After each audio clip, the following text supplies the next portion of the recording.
What's up, everyone? This is the BumCast presented by Green Valley Wine and Spirits, 344 Commons Drive in Bolingbrook, Illinois. I am your host, HBIC, the head bum in charge, along with Bologna and a returning Dougie Fresh and Joey P. Or Joey the Tall, I should say. Welcome back, boys. Good to see you made it back from your international adventures. Dougie, you looking good, man. Thank you, brother. Thank you. Looking really good. Joey, welcome back from Mexico.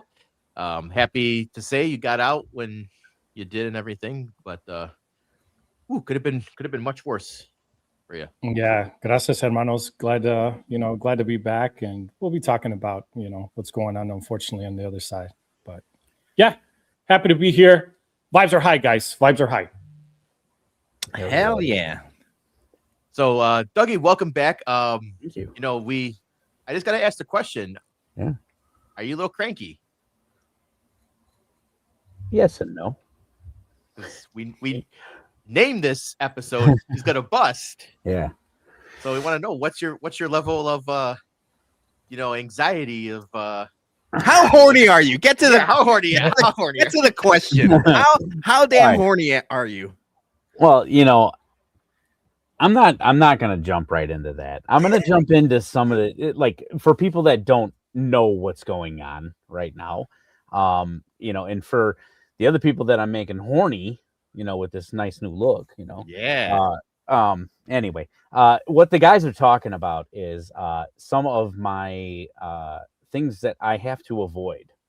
So one of the things that I actually have to avoid is 2 weeks of no sexual contact.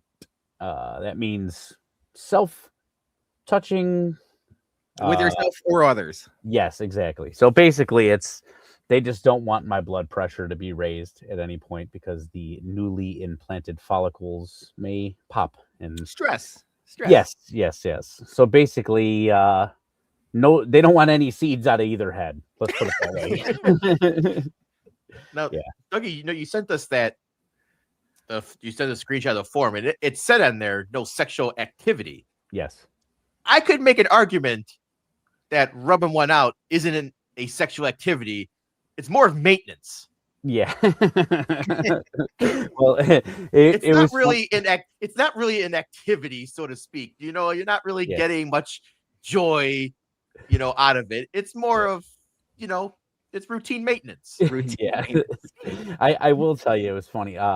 Post-op, they were going through, and so I had 4 guys, and I tweeted out the picture or whatever, 4 brothers in, 4 brothers out. So the 4 of us were paired up for everything. So pre-surgery, post-surgery, everything, like post-surgery meal.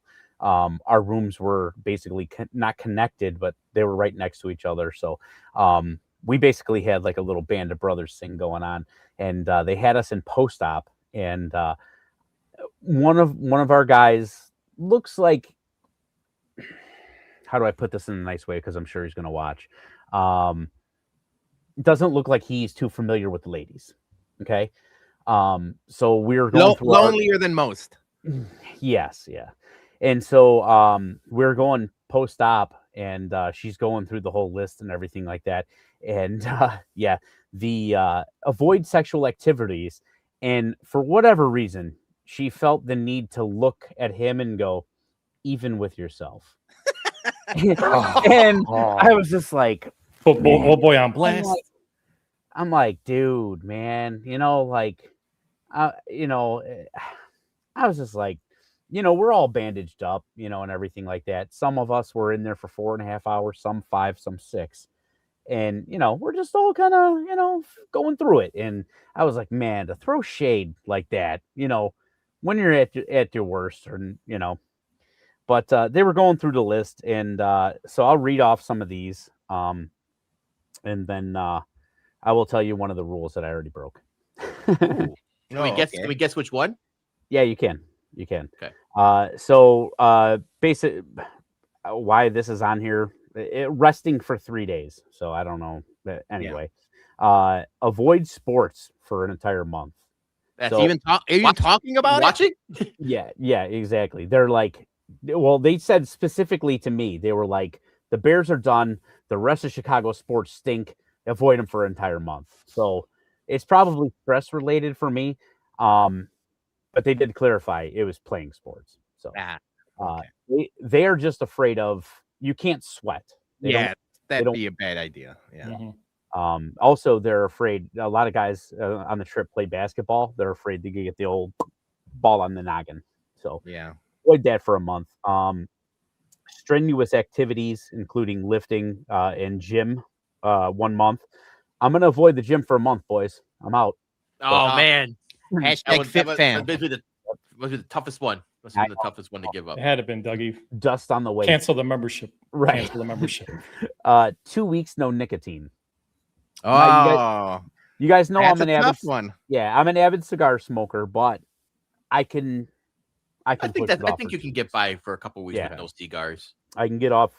I can get off. He's thinking about it. He's thinking about it. He got it on the brain. There's gonna be a lot of jerking off and coming puns tonight. Yeah, it's gonna be innuendos coming from Dougie. My ears. Okay, well, I'm looking at this. I have broken 2 now, and I'll tell you one of them. Reduce your salt intake or sweets intake. Not a big sweets guy. I'm cooking. I'm having my salt. Yeah. Fuck that shit. So, 7 days no coffee. That's tough. That's the one that would get me. So the other bad part is it was 72 hours on the front end. So basically, so you hadn't had coffee for like 3 days before you even had the surgery. That sucks. Exactly. So I think I could give up the booze before I could give up the coffee. Yeah. Booze for 14 days post-op. And that was another one that was 72. I didn't do 72. The sexual activity for 2 weeks. Avoid dusty areas. Avoid swimming pools for a month. Avoid saunas for a month. Avoid direct sunlight for a month. Avoid rain for 14 days. Blow dryer for a month. And then the rest is all kind of like a can't wear a hat for 12 days. Hard helmet for a month. And then a lot of it has to do with basically like just maintenance stuff, like, cutting your hair, all that crap or whatever. Button up shirts for 2 weeks. So, or zip up. They don't want anything kind of going over your head. Yeah, you don't want to, take your shirt off and it rubs on you. You wouldn't believe how difficult that is. Like, so now I'm wearing this like tracksuit thing, tonight or whatever. Because I don't have many button up or, I don't either, man. I'll be wearing dress shirts for like 2 weeks. Pretty much, dude. Yeah, or like Hawaiian shirts. Or just walking around shirtless in the house for 2 weeks, jumping on Zoom calls. Yeah. So out of those, which one do you think that I have already broken? So you said salt, right? Yeah. I was gonna guess the one I was gonna guess he didn't mention, because I was gonna say when I read it, it was the sleeping upright. I was like 100% he's gonna sleep like 45-degree sleeping. Yeah. I thought you were gonna break that one. I forgot to mention that one. That has been terrible. I've been following it. They give you this little neck pillow or whatever that basically it's like a dog collar. Like when the dogs get their ears done, or they don't want them to scratch or nibble at anything. It's like a cone of shame. This thing. It's a nice little pillow, but it has like a little clip on it that like clips it onto your neck, so it holds on. So basically, you can't turn on your side like at night. Yeah, that has been brutal, dude. I haven't slept a full 8 hours. I don't really sleep 8 hours. Let's just put it this way: I haven't been able to sleep like a couple hours continuously because I am a side turner. So, Jason, you would be right had I not had that on. Okay. Out of ones you mentioned, I'm gonna go. You let one of the boys go. You let the boys go. I'm gonna go. You maintenance. I did not maintenance. I just assumed it was going to be a victory cigar after the United States hockey game. That's literally what I thought. That killed me so bad, dude. It killed me not to, and I see Teresi in the comments. I was talking with him. He was worried that I was going to slip up and start drinking. I 100% wanted to have something yesterday to celebrate that. Yeah, dude, I saw the tweet out there and I can't remember who tweeted it out there. That was like the most epic day drinkings that you could have had. Yeah, Jack McCarthy had it Okay. because he had the surgery too, and he's like, it's like an epic day drinking. Like Okay. he's a top 5 day drinking days ever. Yeah. But it doesn't make sense for us. It made sense for the people in New York that already like canceled work because of the snowstorm and Mhm. like Oh, yeah. everything else. So like for them, it was an awesome day drinking day. For us, or like, you know, anybody in the Midwest, like I could name like 10 better ones than yesterday. Although Yesterday- it's great to start in the morning, Mhm. but like you can have an awesome day drinking when it's still winter. You have to at least St. Patrick's Day weekend it. Well, yesterday was also National Margarita Day. Okay. Yeah, but you got work on Monday. It's On like Monday. you can't, you know, like, you know, But I it's do gotta be think like that, somewhere in between. It was I good, think but not great. but I think that that's the best part about day drinking is, I mean, excuse me, obligatory burps. For most people, like, dude, you day drink, and then by like that, like 5 o'clock, 6 o'clock, when you start getting those Sunday scaries, you don't care about them because you're hammered and you're going to bed. You know, you hit the bed early. I mean, it's not conducive for people with had- kids, but they'll live.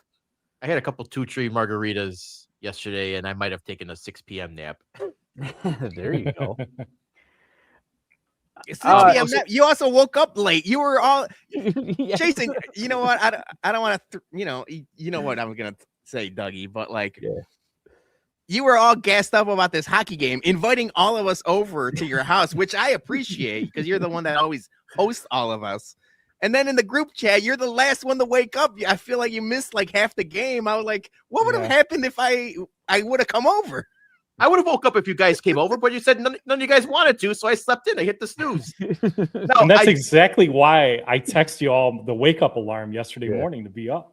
Right. No, Good job, Joey. my internal alarm clock did go off. Yeah. I did wake up at 7. I woke up at like 6:58. Yeah, I And put then an I just- alarm on for 6:55. But Mhm. you know, I have like I think I have a very good internal alarm clock. I haven't set an alarm for work in about a year. Because I just wake up naturally at my designated time. But I think woke up that's at old age. I think we Yeah, all wake it up early. pretty much is. Mhm. I did wake up at 7, but I hit the snooze. So I went back until about 8 o'clock, and then I woke up and it was halfway through the second period. So Yeah. I missed the first goal, but I saw the second half of the game, Yeah. and I'm happy about that. Yeah, So, yeah. yes, You text us. You're like, I'm awake now. I'm like, I'm already in your basement. I wish you were. That would have been a nice Christmas present. All right, so Dougie, what did you break? What was the rule that you broke? Oh yeah, I had sex. Yeah. Not to. I mean, not to. Well, okay. So, I didn't- wait before I interrupt, and I don't want to put you on blast. I thought it was Dougie, the we- pull over a sweater or something. well, Congrats on we the know sticks, the Dougie. rules. You showed us the list of rules. I Mhm. could just imagine, like, sorry, I can't do any of the work. Doctor's orders. 100% did that. 100%. No. Got a doctor's note. No, the funny part was, I guess it's not so funny because she got really upset. I didn't tell her. I Oh, didn't- the rules. Yeah, I didn't tell her that. Yeah, that rule. yeah. I didn't tell her that rule. That's in kind of one particular. of the ones you got to mention. Yeah, well, yes. I guess it just slipped my mind. And so yeah, it slipped my mind, and then yeah, like it just went down. It went down, and I was just kind of like Hell I was like, oh yeah, by the way, I wasn't supposed to do that. And then it was well, one of your travel partners, Mikey Betts, he said right away that he ripped one off immediately. And he said, and everyone was saying like, oh, he's the only guy that didn't swell. Maybe that helped with the swelling. So you might have to revisit the doctor's orders. Maybe it might be better and more conducive to the surgery. So we don't know. Yeah, you know what?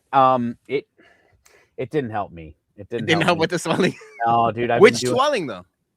Yeah, true. Very true. Very true. Very true. Yeah, dude. It was wild. Like I was good. Like most of the guys were good. It's the flight. Every single time, like every single guy puffed up on the flight, and that's what happened. And dude, it's like you can see I got a little shiner that like it's just fluid. Just like a little ball sack. But yeah, my face swole up. My eyes kind of like went little fucking squirrel eye, dude. But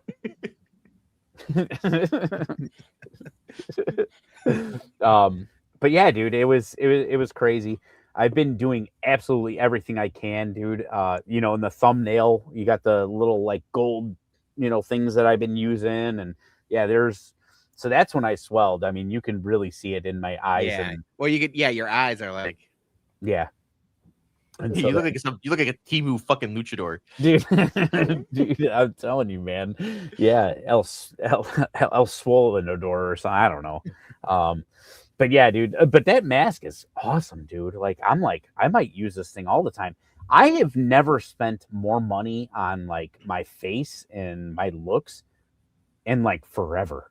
I mean, like, dude. Yeah, treat yourself. Like, I mean, seriously, like.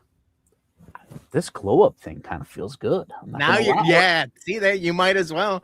Julie, so we work outside, Dougie, and especially in the summertime, you got work boots and it's hot and everything. She's been trying to convince me to just go get a manicure and pedicure like forever. Yeah. You know, I've just never done it. But like now with your glow up, we might be pedicure pals. Dude, I'm telling you, man. It was funny on the trip at one point, like, so a lot of the Barstool guys were very hesitant about like getting this done. And Mikey Betts was like one of those guys. He was like, what the fuck am I doing here? Yada, yada, you know, not in a miserable sense, just kind of like questioning, like, what am I doing? Second guessing. Yeah, exactly. And dude, after he got the procedure done, he was like, it really wasn't that bad. He's like, I think I'm just going to go out there and try and be the best human that I can. And like, he started telling us, like, he started like literally looking through what else they do, you know, like he's like, they do teeth over there. They do, dude, the amount of nose jobs that I saw get done, it was unbelievable. Like, I thought that like Turkey, you know, maybe me being an idiot, I thought it was all just like hair transplants. It's like all different types of procedures. And the amount of women that I saw and a few dudes walking around with nose jobs was like unbelievable, dude. Unbelievable. Yeah. I don't know. Dougie, I gotta admit, I'm a little upset that you broke the no sex rule. Because why are you upset? Yeah. Because next week on the pod, I really wanted to do Porn Draft 2.0. I wanted to just keep pushing Dougie to the edge to make it the episode of Seinfeld where he's just snapping at everyone. Those are my socks. So, dude, we've got this group chat with like everybody in it or whatever, and so maybe I have sent this to you guys. I actually started a countdown at the beginning. It was bust a nut countdown. Yeah, and so all the guys have been just kind of talking about like remedies and stuff like that, and so immediately after it happened, I just sent them this. Canceled. Oh man, Dougie kiss and tells. Canceled. No, dude, dude. I'm telling you, it is like a band of brothers now, man. I mean, like all these guys in the chat. I mean, it was, you know, to say like we went to war or anything like that, but it was an awesome experience. It was the thing that I couldn't get over was having that many amount of dudes and not have one douchebag in the crew. Like, yeah, I think Donnie was talking about that on his show today, and a couple people were mentioning that like you would assume somebody wouldn't have gotten along, you know, even, you know, like just the law of averages. Yeah. It got real close. It got real close. The Caleb Williams. Oh, the argument. Caleb Williams. We were sitting there. We were having a lovely night. And I mean, a lovely night. This was probably our 5th bar that we were at. And I want to say, just to set the table, it was probably somewhere in the 3 a.m. to 4 a.m. hour, somewhere in that range. And all of a sudden, I felt like there were a few Chicago guys there, but the Chicago guys had gone back to the room. And it was just me with a bunch of Bostonians, or massholes, as they like to call themselves. Yeah. And all of a sudden, I just hear this errant comment off to the side. It was just, well, you know what? I think Drake May might be the best quarterback to come out of that draft. Not so fast, my friends. And I looked over and I said, "What did you just say?" And Donnie was like, "Holy shit." He goes, "Do you care if I record this?" I said, "I don't give a fuck. Hold on 1 second." And it just like it was literally just like me against an army. And they were like, Caleb Williams. I'm like Drake May. I'm like, who has he beaten? I'm like, look at him in the oh dude, and it was just a raw moment. I mean, it was all friendly banter, but it was a very raw moment that he caught, and it was fun. It was Defend the wall. I was not letting our boy Caleb get the shame, dude. Not a chance. Hell yeah. Jay, do you want to get to these? Yeah. Sorry. Gordo. Cheers, bum. Screw Joey P.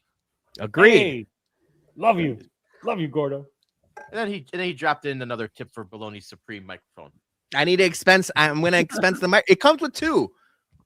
It comes with a 2-pack of Supreme microphones. It drops this summer, but I'm going to have to expense them, Jay. I don't know how much they're going to cost, but I can imagine they're a pretty penny. Before I move on, we just have to say, have a moment of silence. Our condolences for the passing of Headlamp in Charge. HLIC is no more.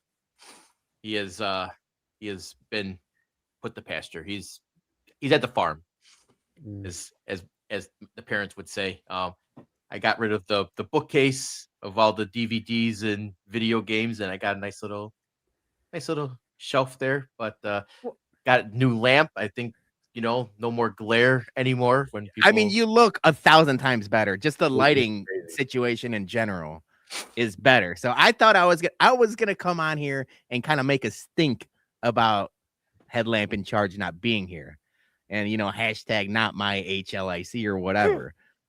But the visual just looks so much better. That bum of the week, Headlamp in Charge. I don't want to kick a man when he's down, but he was really shit in that room, man. It looks so much better.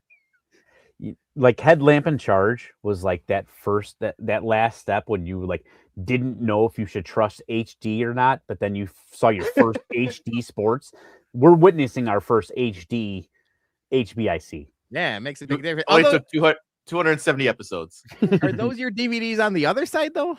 No, those are books. Those are actually books. Okay. Yeah. So you did get rid of them, or did you just put them away? No, those I put them into. I got a big giant 44-gallon tote. Put all the DVDs in there. We'll see if maybe I'll take them down to whatever this store, whatever sell buys them back now. I don't even know if their places exist. What was that? Replay or something like that? Yeah, this replay. Yeah. Yeah. I don't know if I'll probably get like $3 for all my. But you said, Peter, like digital media's or physical media is coming back, so it's hot in the streets right now. Is like old DVDs, so you might have a couple gems in there. I got some Lego stuff I'm gonna put up here. I got so it'll be populated in shortly. But yeah, I like the new aesthetics here. It's who would have thought adding a lamp could add more light to the room? It's science, baby. I just had the wrong lamp, man. Now, if anyone would like to give Headlamp in Charge a new home, he is available for adoption. What are you talking about? I picked them up. I drove through your alley last night in my junk truck and picked it up. Yeah, see, we're missing an opportunity. We should have like raffled it off. Bring back the spinning wheel, super chats, and raffle off the lamp. That might make some money. Yeah. We don't know. Maybe not. Who knows? Light bulbs not included. Yeah, I got keep those, man. Like the light bulb market's going up, man. Yeah, it is. This is a good point. The problem with this lighting is you have to keep the room clean. I did see you, Jason, pre-show. You got like a fancy ass duster. I saw you doing that. So yeah, I decided that big air compressor wasn't going to get any more of my money. Yeah, compressed air. What a scam that is. Yeah, like paying $45 for 2 fucking cans, and they last like 3 sprays. So I got this thing, no free ads, but this is the Wolf Box. It was like $20 on Amazon, and just for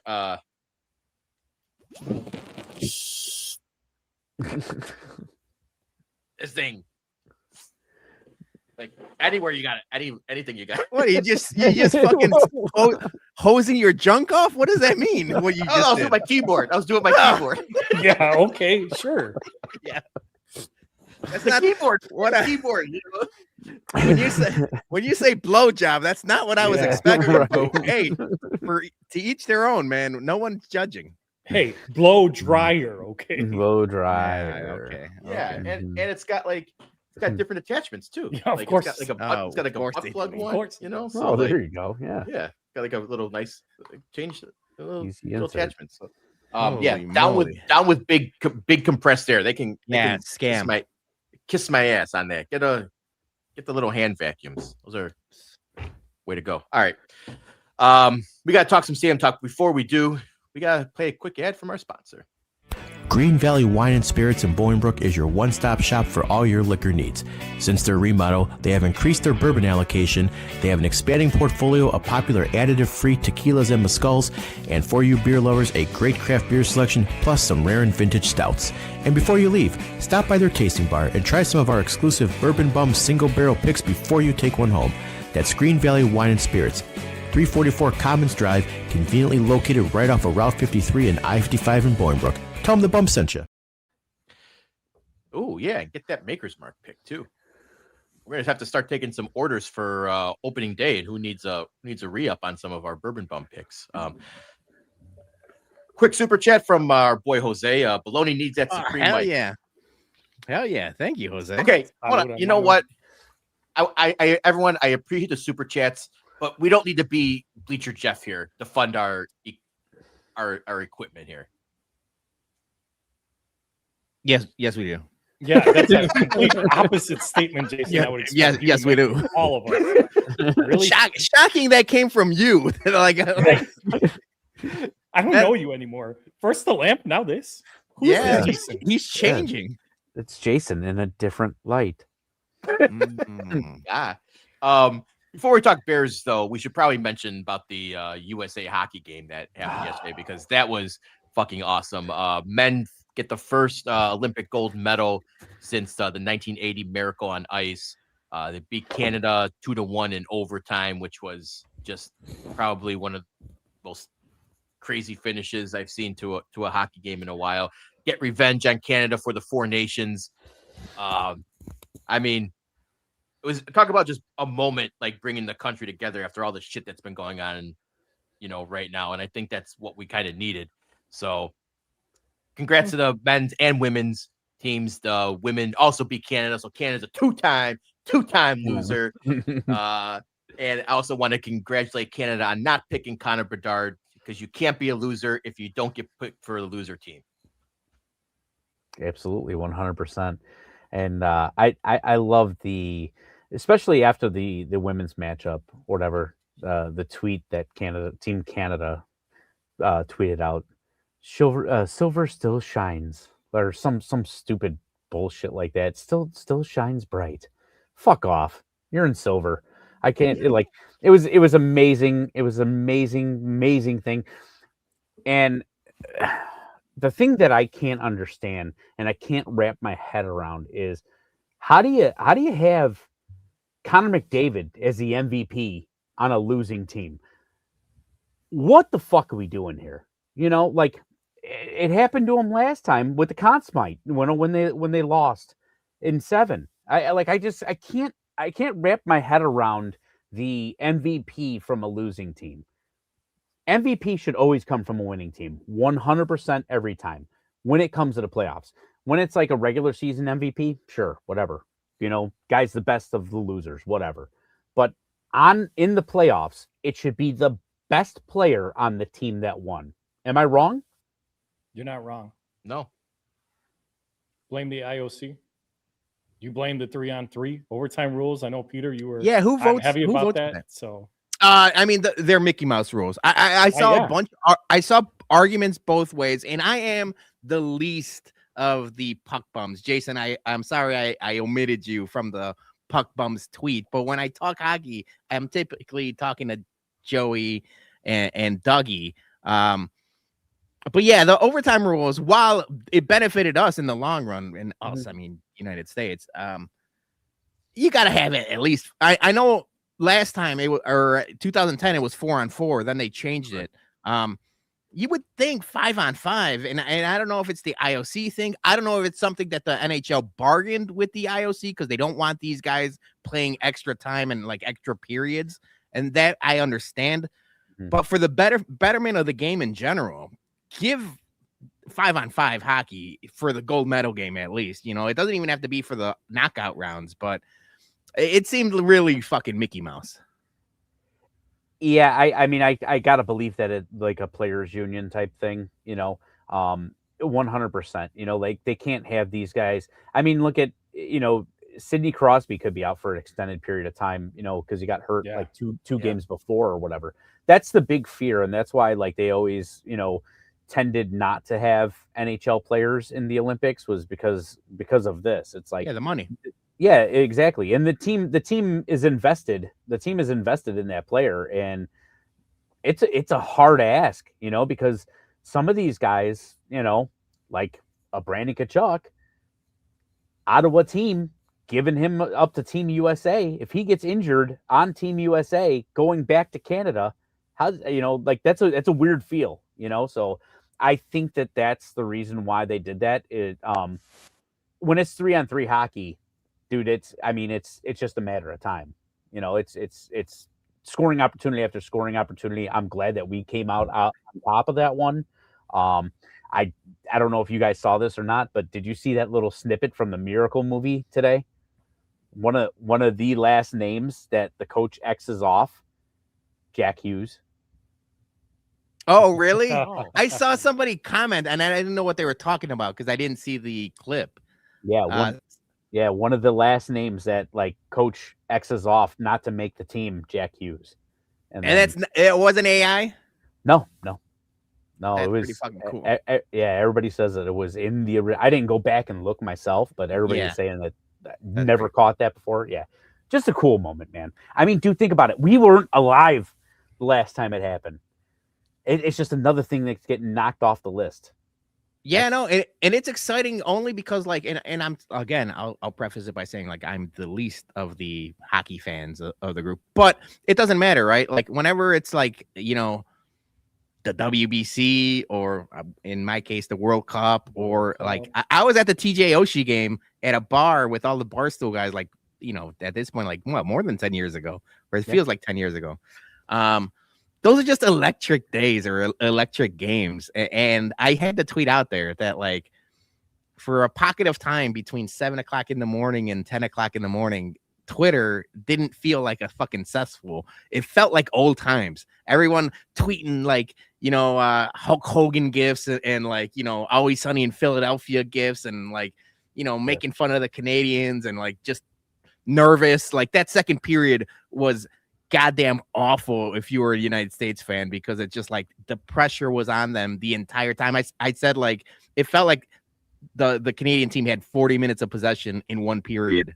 Like it was just like brutal, and you're like, well, first time watching, and I was like, no, I know that, but like it just felt terrible. But at the end, like those are like the kind of like things I like, oh man, Twitter like Twitter used to be like this all the time, and now it's broken, and it showed you that. Because not 10 minutes after the game was over, you see the celebrations and Twitter was broken once again. It's like damn. At least we had, you know, that moment between the 3 periods and overtime. Right. Yeah, I just gotta, you know what, I know a lot of people are up in arms about everything, and that's your right. You know, you can feel however you want to feel. I am going to choose the proud to be an American feel. You know, like I'm putting all politics aside, all of whatever. I don't give a fuck who was celebrating the locker room with them. Those boys won it for the nation, and I'm just happy. Like I'm overjoyed, you know. And I hope one day, Peter, you get to feel that with the men's national team for soccer for the World Cup. I would cry, but I don't think it's happening. But I appreciate that. You never know. You never know. You never, dude. I said that for years against Team Canada. Like, who's beating that horse? You know, after the game, you had McKinnon say, well, clearly you can see who the better team was. Well, clearly the American lost. You Yeah. lost. That was such a fucking crazy thing to say. Yeah. I was like, yeah, you lost. That makes no sense. Clearly, who Yeah, was the better team? And Dougie, like I agree, I saw a lot of people saying the same thing. Like you could be almost like the separation of church and state, right? You could be proud of the team, almost like to separate the art, not the artist kind of deal, where like you could be proud as hell of what the American team accomplished, Right. but also still be pissed off that they had a person that is basically hiding sexual predators in the locker room partying with them. Sure. I'm not even going to get to the president talking on the phone. That happens all the time. It happened with Bush, it happened with Reagan, it happened with Obama, it happens with every president calls and congratulates teams. So that's not the part that I cared about. The fact that Kash Patel was out there partying, and I said like a Make-A-Wish kid, drinking his Michelob Ultras, looking like a fucking loser. That's the stuff that should piss people off because he's got bigger fucking fish to fry. And the fact that he's not frying those fish is why people are upset. And that doesn't take away from anything that the United States did because the women won and the men won, and it's fucking awesome. And we could stick it to those Canadians and be awesome. But when you see that fucking smarmy ass Kash Patel partying with them, I'm like, what the fuck? So like you could still kind of have it both ways. You could be pissed off about it, but still celebrate the team. You could be patriotic about it too, which I think a lot of people were, especially during that 7 to 10 a.m. On X. Like 3 hours are beautiful. 3 hours are beautiful. Everybody was patriotic. You know, it was one of those things where, you know, thinking back, you know, post 9/11, right? The entire country got together. Sammy Sosa running. Sorry for using Cubs reference, but that's for my brother Praz out there in the comments tonight, running through the outfield with that little American flag. Yeah, that's what the Olympics is supposed to do, right? As far as us as a fan base and supporting our country and being patriots. So, irregardless of, you know, feelings on either side, the important thing is you're repping the boys and girls that are out there trying to support and serve us out there and try to smash goals and win medals to represent our country well. And kudos to all the winners. And the tribute that they gave Johnny Gaudreau. Oh my God, dude! Yeah, you know, having hit the jersey being paraded around, and you know, having his kids, you know, a year and a half after he was tragically, you know, killed. That was tear jerk moment, man. Just having his kids out there, dude. I was good. I was good with the jersey. I was like, that's phenomenal. When they brought the kids on the ice, man, that fucking hit me so goddamn hard, like a freight train. That was unbelievable. Yeah, and then. Awesome little snippet, whether you guys know or not. Wikipedia actually changed his profile to a gold medal winner. Oh, hell yeah. That's nice. Yeah, so if you go underneath his thing, and it might say like, you know, like a little parentheses or something next to it or whatever, but they actually put that underneath, like I think international play or something like that. And I was just like, I mean, dude, that's the shit that like that we need to focus on in this world. You know, we need to focus in on like these fucking moments of like pure humanity, you know, like just fucking great shit. That's the shit I love. Hockey's a brotherhood, man. And I think like Mike Tirico said it best after the post, which he did his post speech after the game too was pretty awesome. Tirico is the best. Yeah, Tirico's awesome. But like he was saying how this is gonna inspire a new generation of like hockey kids. I think 100% accurate on that. I think you know, seeing what happened with Four Nations and then with this, like 27 Four Nations is going to be insane to watch, man. There's going to be so much animosity from the Canadian side to get that one back. And they're going to want their lick back. Yeah, exactly. And I think Team America is going to keep bringing it, man. Yeah, and I've heard from a little birdie that United Center might be one of the locations. Ooh. Oh shit. Yeah, that'd be fucking awesome. Yeah, I will say, Jay, and you were live tweeting about it, and a lot has been said after the game and after the fact. Obviously, that phone call didn't help the things. That women's game was just as fucking awesome. The end of that game was unbelievable. So like while like you know the men's game was just fresh in our mind. The fact that like you know they both won and they both won in dramatic fashion. You know, like that dangle, overtime, like it was so good. Like it was almost like mirror images of each other. Yeah, fucking I'm blanking on her name who hit the goal, but the move that she did like wrapped it around 5-hole, got it in, like filthy.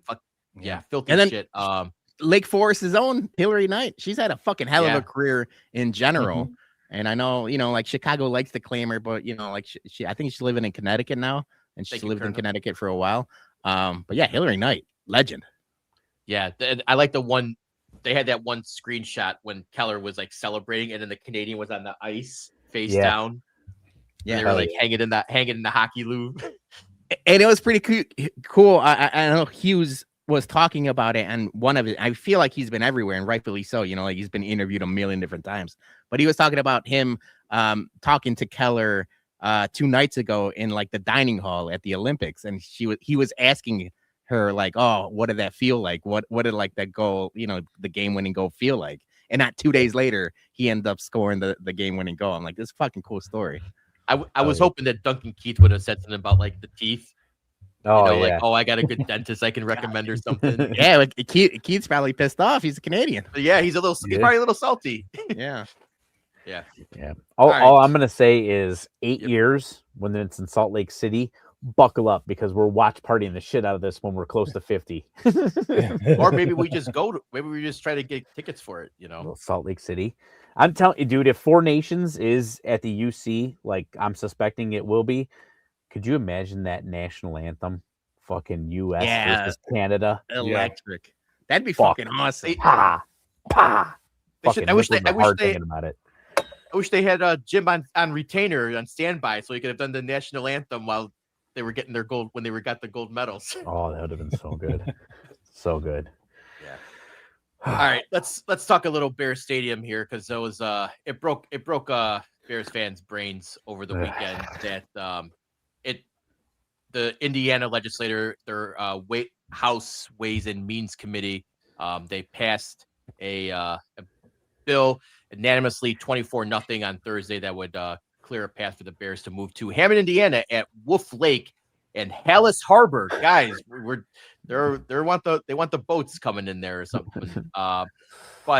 So Indiana, they said they weren't gonna, fuck around and, dilly-dally and everything. They were gonna get this done, and Illinois still getting kind of caught with their pants down with everything. But it seems like now that, after JB's State of the State speech when he didn't mention the Bears, and then the next day it was, this came out, and then the meeting was, they had the meeting with the state was canceled and everything.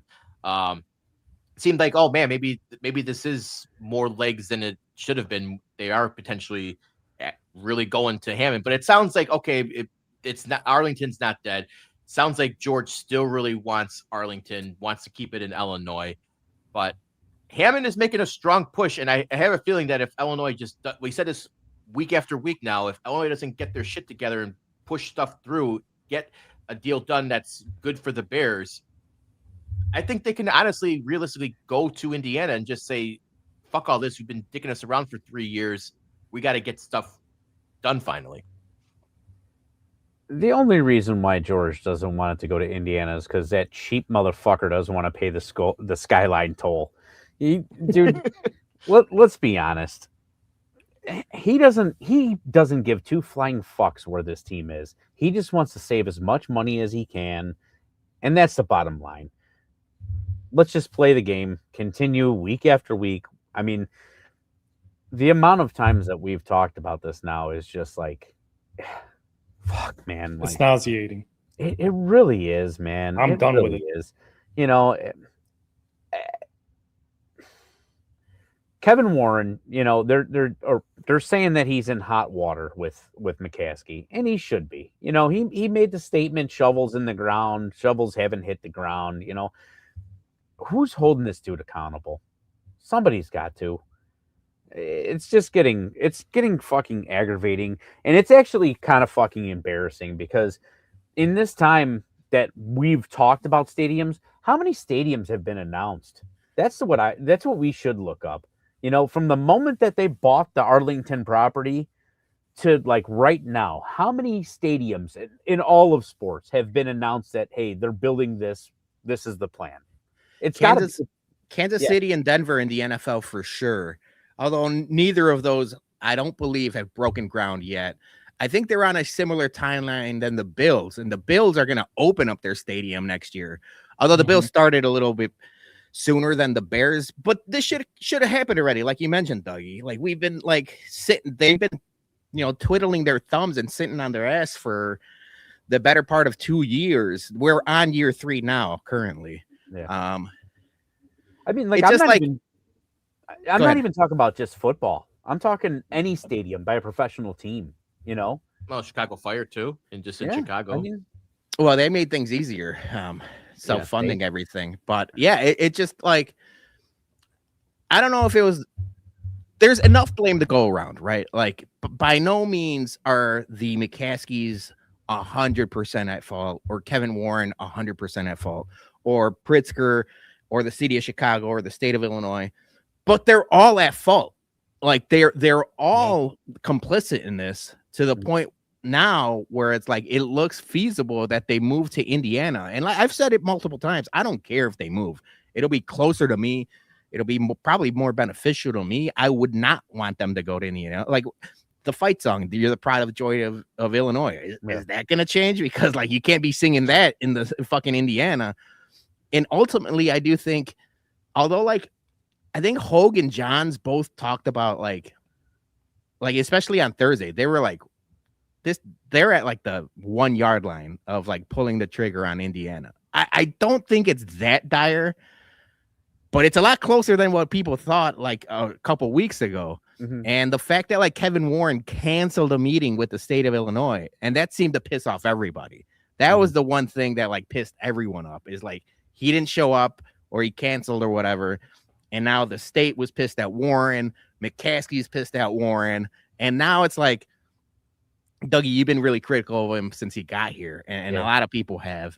But now it's like, like he came here and alleviated basically Ted Phillips's plan. Because Ted Phillips was the one that signed Arlington Park. Like he was the one that got that.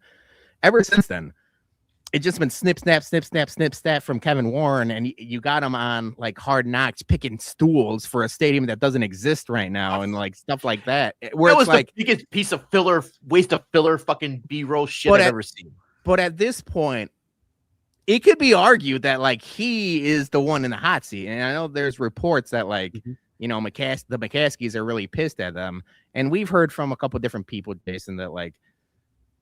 It's not easy when you're like you don't fully own the team. Like the McCaskies are infighting between themselves, and I made the analogy that like when my grandma passed away and all my mom and her siblings like got the house in Mexico, they couldn't even figure out what color to paint the damn house. Like they were arguing about painting the house in Mexico. Like when there's multiple McCaskies and they all have a say in whether you're going to Arlington or Indiana or the lakefront. It's a fucking long ass process, and I'm not surprised they haven't like put shovels in the ground. But enough's enough, right? They gotta figure it the fuck out. Yeah, I remember when this all began, and like everybody was like up in arms about like, oh my god, Arlington Heights. You're gonna call them the Arlington Heights Bears now, and all that stuff. It has gotten so drastic that now they're looking at another fucking state. Like, and granted, like if you actually look at the distances, like Chicago to Hammond, Indiana is probably about the same distance from Chicago to Arlington Heights. No, it's actually shorter. It's shorter. Okay. It's shorter miles from the city. Like 40 miles. Yeah. It just sucks for the people that live up north, which is not me. Which like not me either. So it doesn't matter. But like if you're coming from O'Hare or coming from like Lake Forest, where Hallis Hall is. It's going to be a problem making that commute, like 12 times or 10 to 8 times a year or whatever. You know what, dude? At the end of the day, they're never going to not have season ticket holders. Like it's always going to be a sold out situation. There's always going to be a waiting list. So if those people don't want them, give them away. There might be a few people dropping this year when they announced that 13.5% increase in ticket prices. And that's where the McCaskies and Kevin Warren just don't get any grace. Like, I'm not going to feel bad for you that Pritzker's playing hardball when you're nickel and diming the fans and like the season ticket holders after you already raised them the last 2 years. So like at this point, do the math. Within the last 2 seasons, they've raised ticket prices like 22%, close to like and I get it, right? You go to the grocery store, everything's more expensive, but if you're gonna raise ticket prices, maybe wait till you figure out the fucking stadium situation or something. So at least like like the optics aren't so bad. Provides better hope. It provides some type of hope because right now this entire situation is hopeless. I'm literally tired of it. I cannot stand. I try my best to test my patience whenever I'm listening to either side of the dial on 104.3 The Score or on ESPN 1000 when there's stadium talk, and like within the next few seconds of just hearing, that there's the same old. Kevin Warren said this, and it's just the recycled news when it comes to all the stadium talk. I'm out. I'm not going to talk about it again until there's officially like breaking news. Deal is made here, there, on Mars. Who cares? On Mars. Shovels in the ground, X state. Yeah. Then I'm going to be back in. One of the dumbest moves, but Kevin Warren was canceling that deal or the meeting with Illinois in the legislature was because like, okay, so Indiana passed the bill, right? Whatever. Okay. You still take the meeting and you still pit them against the states against each other. You still try to say, hey, Indiana just passed this. Let's talk. Let's get something better on the books now, right? Like the fact that you're just going to walk away from that meeting and be like, I'm just going to put out a statement, on the day we were supposed to have a meeting. That seems like just disingenuous by Kevin Warren, just not to take every possible avenue available to get a better stadium. Where I agree with you, Jay, I will also disagree with you because it's one of those deals to where I think a bigger message is sent when you cancel the meeting and you're like, you know what, I really don't need that meeting right now. I got Indiana that just passed this and stuff like that. Nobody else is passing, like Illinois isn't passing this for me. I'm done with meetings. Like they're passing stuff. You guys want to have meetings. I'll go with the people that are actually passing stuff. I mean, I get it, but I would also go in there and drop my nuts and be like, see what they did? You guys been fucking jerking me around for 3 years. Get shit fucking done. I tell that to their face and, and I mean, yeah, I get what you're saying. Like it puts the fear of God of them, Yeah. That, hey, he canceled the meeting. Oh shit. It's a big oh shit moment, but it's also a good opportunity to go in there and just drop your fucking nuts on them because, like we talked about the one fucking guy who's I blank on his name, but the one legislator who's been pushing back on the Bears, stadium bill for the better part of 2.5 years. Maybe you tell Kevin Warren too, go out there and be like, hey, call your fucking congressman, your senator, tell them what you want, make the people, the people in Springfield feel the wrath of the fans and the people. That's how you get shit done when they start thinking they're not going to get reelected. Yeah. And that's something that like pisses me off about, all of this is the fact that like, and we've always talked about Bears being meathead fans, but like they're pinning the fans where like it's like a Pritzker versus McCaskey thing, and you're like a lot of people are picking a side where it's like, no, motherfuckers, you should be pissed at everybody involved. It's Warren, McCaskey, and Pritzker, and the city of Chicago, and everyone. Like you should be pissed, and we should be pissed at everyone. Friends of the park, friends of the park, bums. We shouldn't be picking sides. Yeah. And the one other thing too is like you hear all these reports, right? And ESPN 1000 right now is the home of Bears radio. So like all of a sudden Sylvie and Kaplan get all this breaking news about like, something's happening and stuff like that. Yeah, that's being fed to them by either the Bears or someone, close to the situation. So it's like you got to take that with a grain of salt. And then like Braggs and everyone on the other side, like Braggs has been a part of Northwest Indiana for years. So he has buddies in Indiana giving him news where it's like everything we read. And now I don't want to do the fake news media thing, but like they're coming from, like it's like the Game of Thrones Littlefinger thing. So it's like, believe what you want to believe, but when you hear these reports, they're coming from the source. It's not like David Kaplan and Sylvie specifically. I've been listening to Sylvie for 20 years. He was never really a breaking news source guy. And then all of a sudden he's getting like stadium information. That's coming from somewhere. Yeah. I think what would really close a deal for Kevin Warren is if whoever can build the best car wash in Congregation close enough to the stadium. that's gonna 100% close a deal for him, because it's just about. And then if you could lump in a good steakhouse for him to wrap up his goddamn 18-hour workday on, that'd be cool too. Peter, you got some capital tweets investor. for us? I got some tweets for you guys.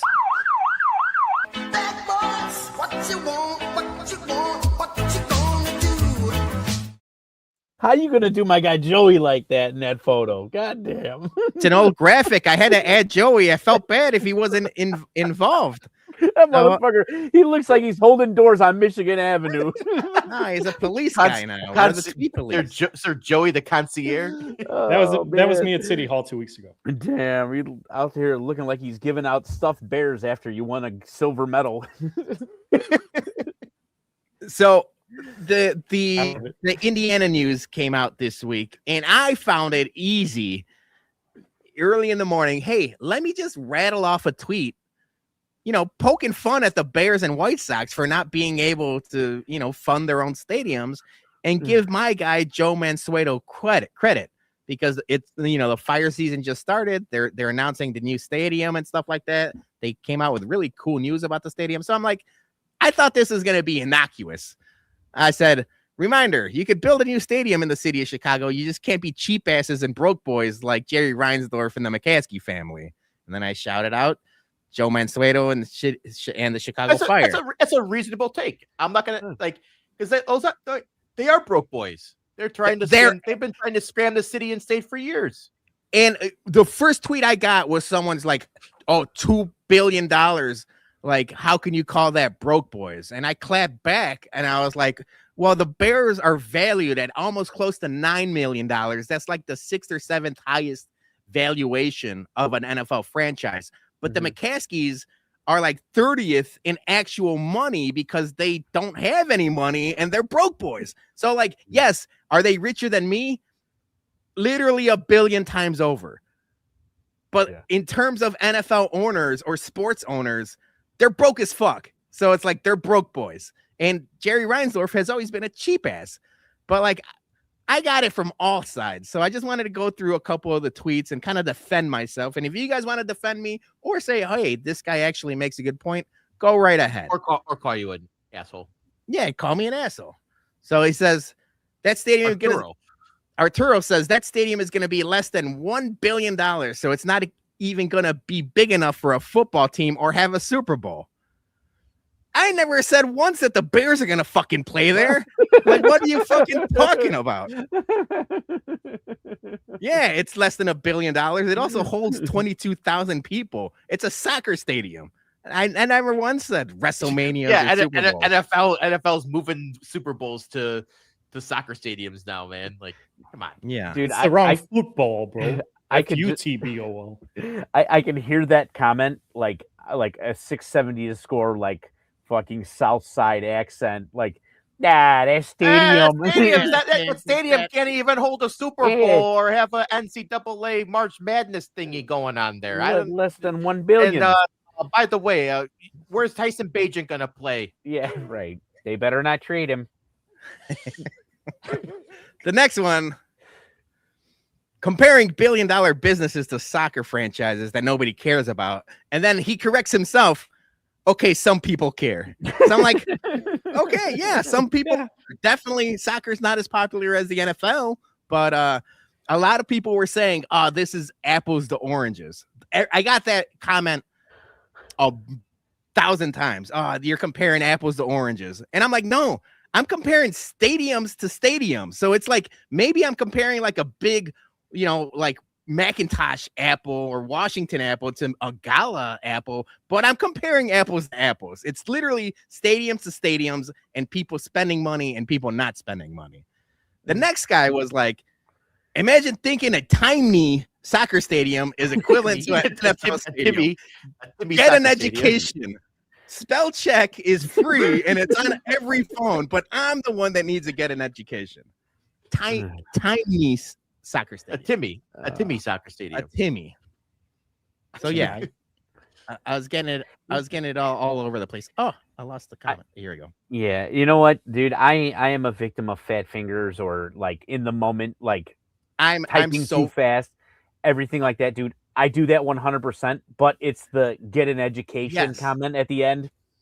No, I'm the king of typos. I typo my ass off, and it's the same thing. Likewise. It's fat fingers and just rattling a tweet off where I don't even think about it. I just like type, send. And then after the fact, I'm like, I messed up like 3 different things. But you can't add get an education to the end of it. Sorry, buddy.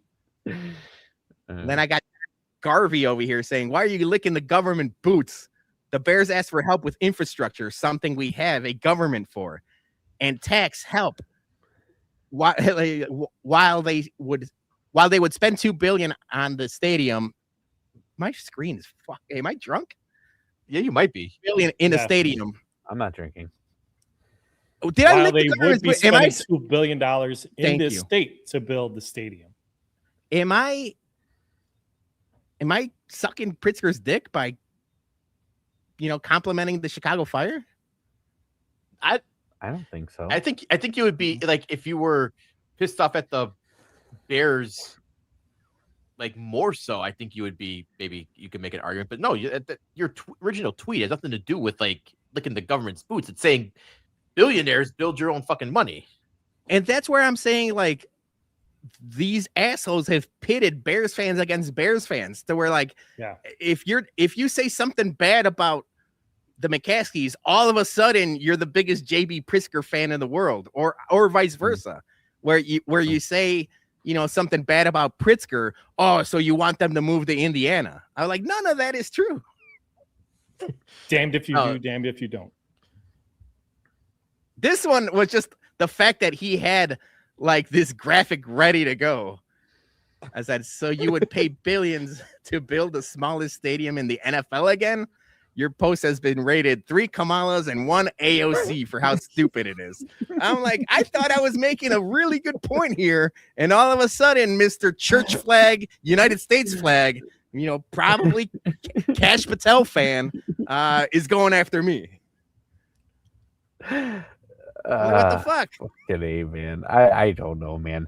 This is what I'm talking about, dude. It's like broken brain. Everything. Everybody has to fucking bring politics into everything nowadays. Like, and dude, I said it earlier in our group thread, and I won't say what state I was talking about. Yeah, fucking Indiana. We were talking about Indiana. They have spoiled milk brains, dude. They're like all of them spoiled milk. We've talked about Twitter having spoiled milk brain forever, but I will argue that the hockey thing might be different, but this is literally bringing politics into politics, because this is what we're doing right now. It's Indiana politics versus Illinois politics. And then the last one, there was literally, I think I counted 20 different times I was called an R word. So I was just highlighting a couple of the people that called me a grade A R word. For I thought having a pretty poignant take. Yeah, that's Oh, you gotta delete this. He said delete my post. I'm like, do you see the numbers this thing was gotten? I'll go back to the front. It had like zero chance. Even if I'm getting flamed in the comments. Oh yeah. There were like 400 retweets and 122 bookmarks. I ain't deleting shit, my man. That thing's gonna stay up there forever. 5,000 likes. Very nice. Hell yeah. Good. Kudos for you for not self-bookmarking. Yeah. No, I would not self-bookmark. I typically don't do that. I'll bookmark your guys' tweets though, just to have them save them for later. Wait, go back to the delete your tweet guy. Now go back here. Hold on 1 second. He did say, he said, LMAO, oh my God, delete this post. You're not this stupid, Peter. I went back and checked. He doesn't follow me and I don't follow him. So I don't know how he knows that I'm not that stupid, but I appreciate it. I might be that stupid. Fair. No, you're not.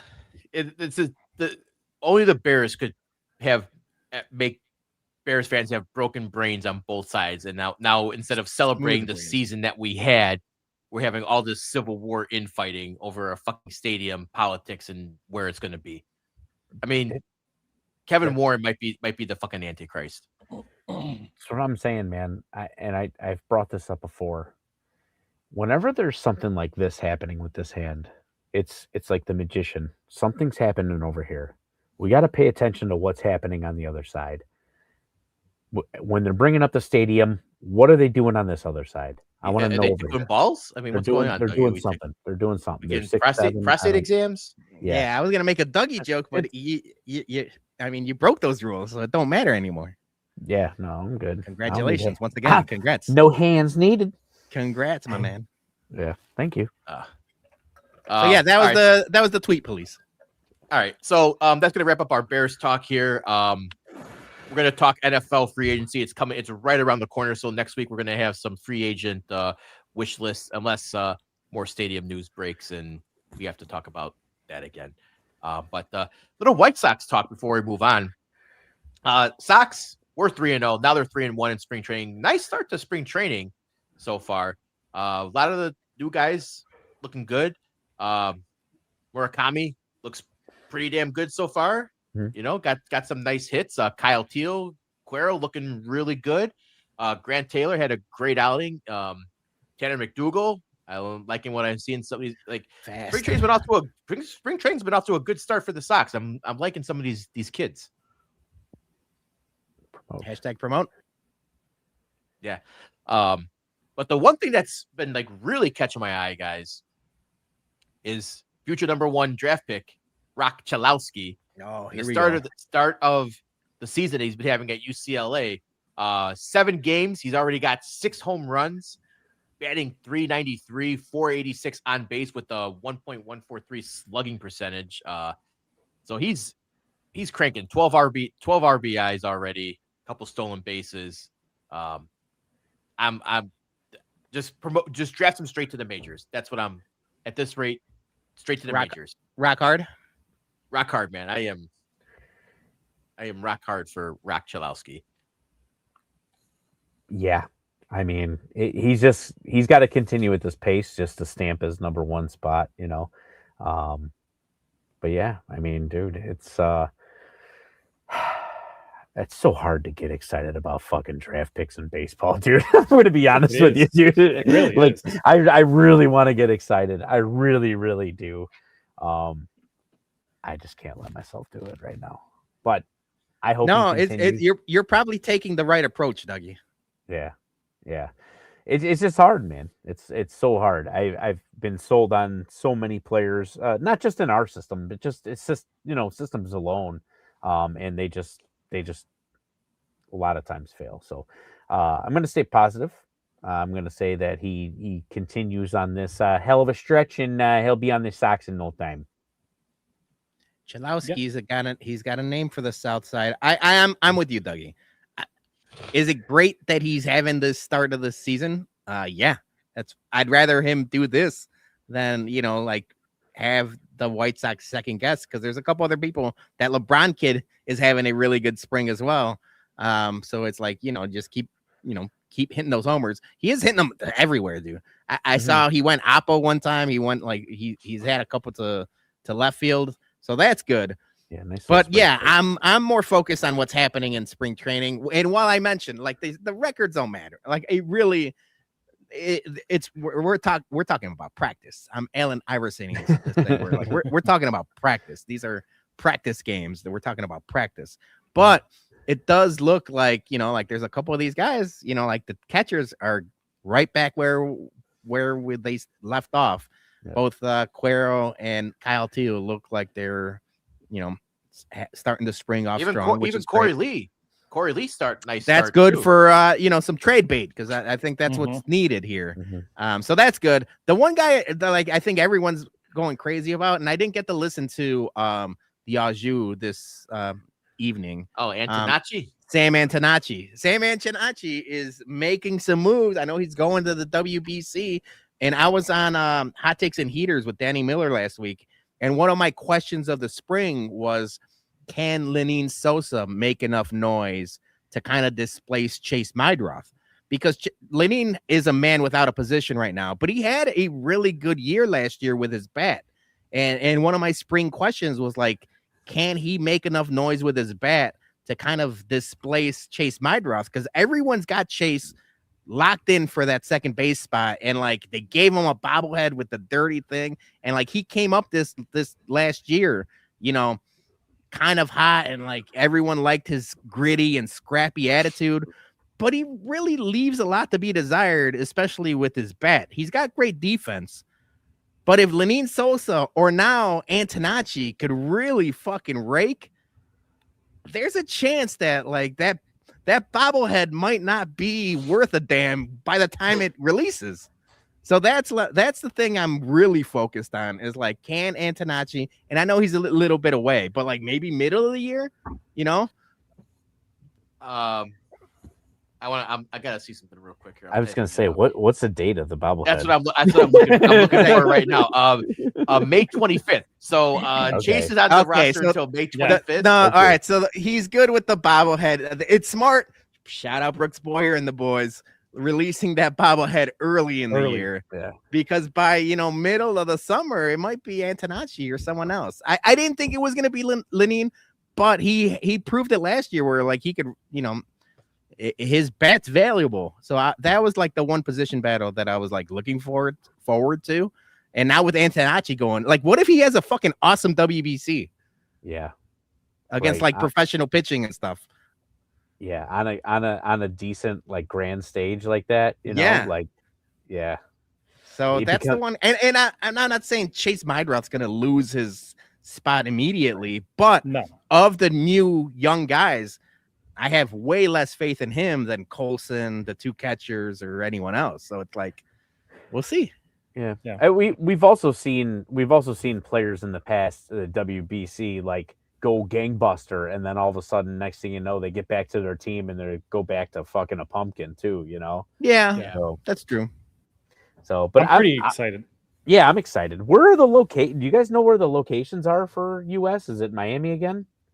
For WBC? Oh, for the WBC? I don't know. I honestly don't know. Let me take a look. I don't know where they're playing. Because the last time it was what? Miami, and I think was it Dodgers? It's Miami, Houston, Tokyo, San Juan. Okay, Houston. Okay. Miami is Pool D, quarterfinals, semifinals, and final.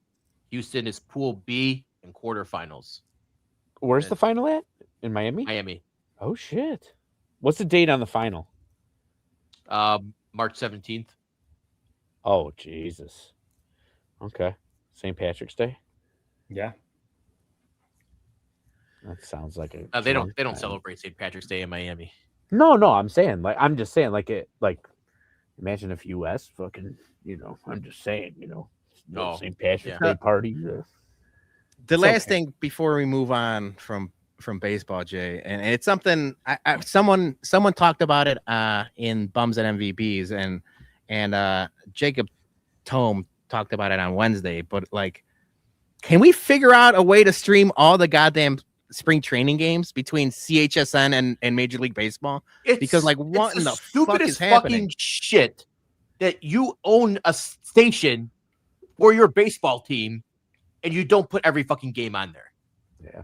It is fucking asinine. You're charging you want people to pay $20 a month to watch a product, and you're saying, "Oh, hey, sorry, you can't watch 30% of the spring training games, especially the first week. They're on marquee."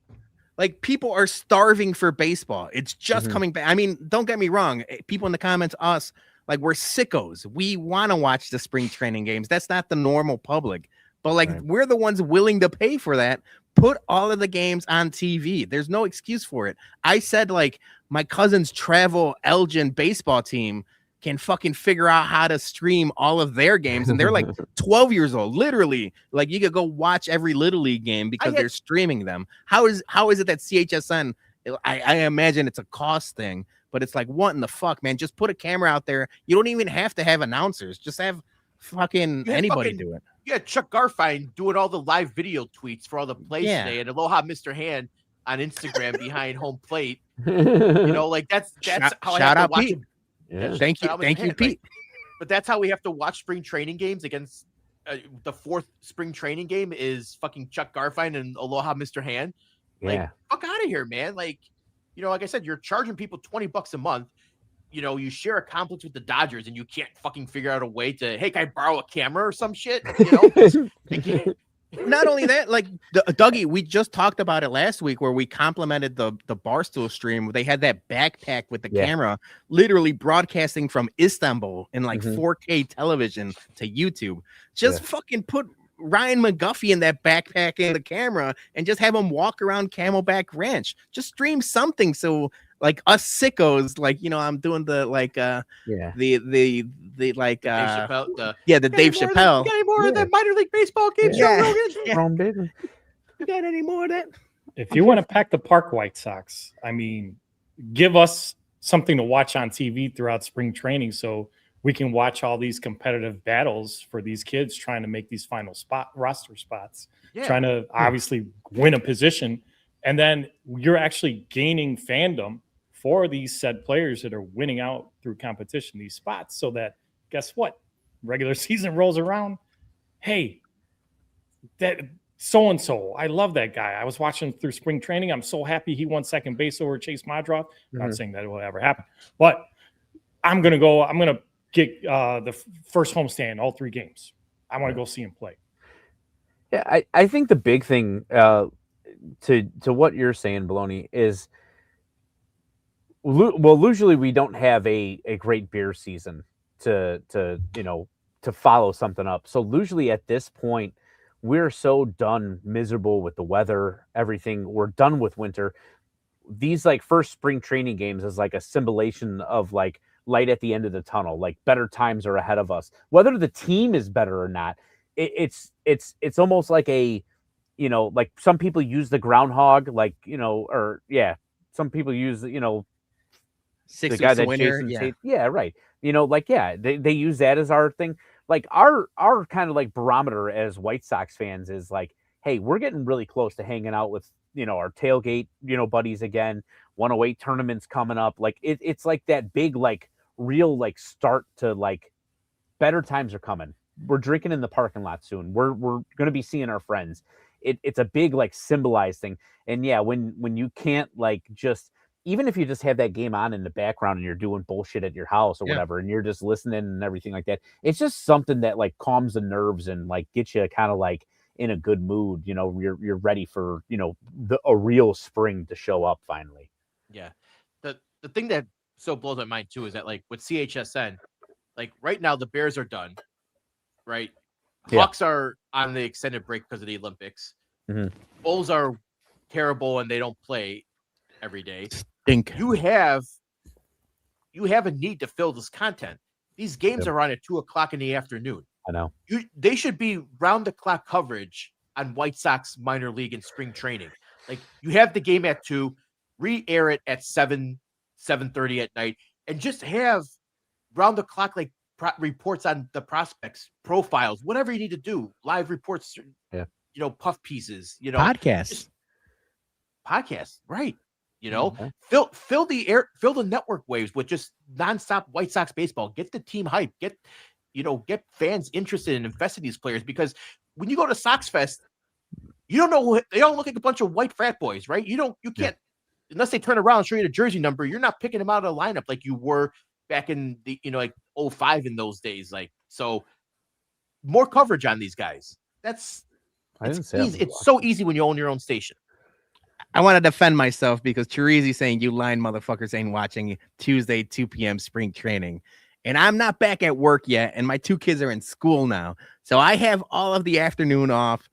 That's exactly what I would be doing. And now in a couple weeks, I could easily go. Now in a couple weeks, when I'm back at work, you're correct. I ain't gonna give a fuck about spring training. But until I'm back at work, that's what I need. I need to spend some time watching some baseball. I need right there. I just go like, oh look, there's baseball on behind me while I'm working. So yes, I can be watching baseball at 2 p.m. on a Tuesday, or at least listening to it. And then you turn around and you go, oh yeah, Murakami, another Yeah. Yes, the second number 99 hit a home run. That is the one thing that trips me out about like spring training is like when they don't even give a fuck enough to like put the person's name on the back. It was like, dude, we got a number, like yeah. They're gonna just start putting letters on the back now. Your player, it's always like a player random A, ass, like your player 44. Your player W. Yeah, right. Yes, exactly. 77. Yeah. All right, Peter, let's play a quick ad and then get some headlines. ShySportsBums.BigCartel.com is the home for all Chicago sports bums merch. We have Bears, Hawks, Sox, and Bums merch available. Anything you need to get ready for a big game or a Chicago Sports Bums event. Remember, all profits go directly back into our Whiskey at Comiskey tailgates to keep the beer and food free for everyone. So head over to ShySportsBums.BigCartel.com and pick up a couple Toot Tree shirts today. All right, it's time for some headlines here because we've been sitting on a few for the past few weeks, and we got some that they might be a little old, but we apologize. So yeah, we got a couple old ones, but the first one is fresh and it's from today. The NFL Combine is this week. Everyone's in Indianapolis. There's two competing stations, ESPN 1000 and CHGO are there. Braggs had an image of the two tables next to each other, and he says there's a battle royale brewing on Radio Row. Adam Hogue versus the Catman, Adam Johns versus Waddle and Sylvie, Carm versus Carmen DeFalco, and then Braggs versus T. Waddle 87. And I kind of picked my battles, and I said I would actually bet on this if I could parlay this like fight card. I need you guys to, kind of like don't give the odds, but who's winning these fights? Because I kind of like this. It's like Celebrity Deathmatch Bears edition. I think ESPN's doing a clean sweep on this, man. You got it 4-0 to ESPN? I could maybe Braggs over Waddle because Waddle's got concussed and bad knees. But other than that, I think ESPN's easily taking this. Dougie? Yeah, I mean, yeah. Hogue, he's just going to go down fast. That little wiry loser. Oh no. No, I'm just saying, dude. It's just I'm calling. I mean, this is a fight. You know what I'm saying? Mm-hmm. This is a fight. And then, dude, like Carm versus DeFalco. I mean, DeFalco. Yeah, DeFalco is first round knockout. DeFalco. I wouldn't mess with DeFalco. Nah, dude. And here's the thing, dude. Even if by some hook or crook DeFalco loses, I wouldn't want to be on DeFalco's bad side. That guy looks like he might be a little connected in like those Elmwood Park areas. You know what I'm saying? Yeah. Like, yeah. That's just this one guy.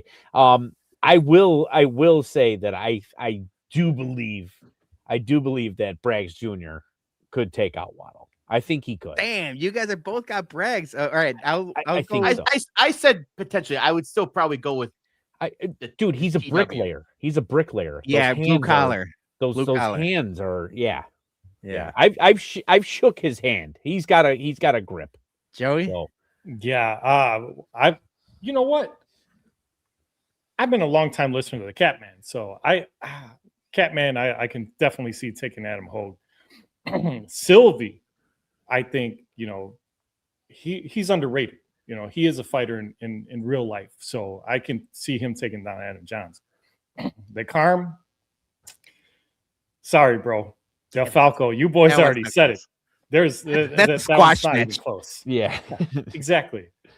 And Braggs and his Legion. Sorry, Waddle. Love you, brother. You and Sylvie forever. But Braggs is definitely going to be giving it to him. Yeah. JT saying elimination chamber style. That would be good. But it would. I got Waddle. Waddle washes Greg Braggs, and I want to go with my blue collar guy, and I'm a big fan of Braggs. But no, man, Waddle's still he's a professional athlete. He was a professional wide receiver. He took hits from like literal linebackers, and he had an all-time day in the use of smelling salts. Braggs ain't gonna hurt that thing. So the only one I got winning from CHGO is Adam Hogue. Catman, he's in great shape. no. But David Kaplan is sneaky old. That's and me, I've been a noted ageist. I think Hogue. I think Hogue is young enough to beat Old Man Cap. But did you hear Cap's morning routine when he was on the stretch? Yeah, dude, he's up at 3 a.m. That's crazy. Yeah, he's working out. He's an animal. He's an animal. I'll give him that. Saying, man. He's scrappy. I Put some respect. He's on got his my name. money. Yeah, put my money. Either on way, that one. I think ESPN 1000, takes this easy. Yeah, Hogue is. Yeah. All right, next. All right, this is timely. I mean, not timely for us, but like the East Coast is getting slammed with snow right now. And Dougie, you and me, we're in the business. The city of Chicago announced the winners for the snowplow naming contest. The 6 winners are Abolish Ice, Stephen Coldbear, Pope Frio, the Blizzard of Oz, Sven Cooley, and Caleb Chilliams. Dougie, my question to you is, can we name your snowplow? I think we can get something done. I'm pretty sure we can. I don't feel like I would get much blowback on it as long as it isn't like politically driven or anything like that. Though I will say, abolish ice. Yeah, abolish ice. Abolish ice. I mean, it kind of does abolish ice with the salt, So I mean, it's relative. But I will say, these names are kind of fucking lame. The Sven Gooley one, I like. Caleb Chilliams, I don't know. It's kind of if it doesn't roll off the tongue, it's a big stretch for me. Blizzard of Oz. If that's like an Ozzy Osbourne tribute, I'm good with that. Cool with that. Pope. I didn't like the Pope Frio one. Unfortunately, you guys got any thoughts? I'm notorious at being horrible at trying to do puns.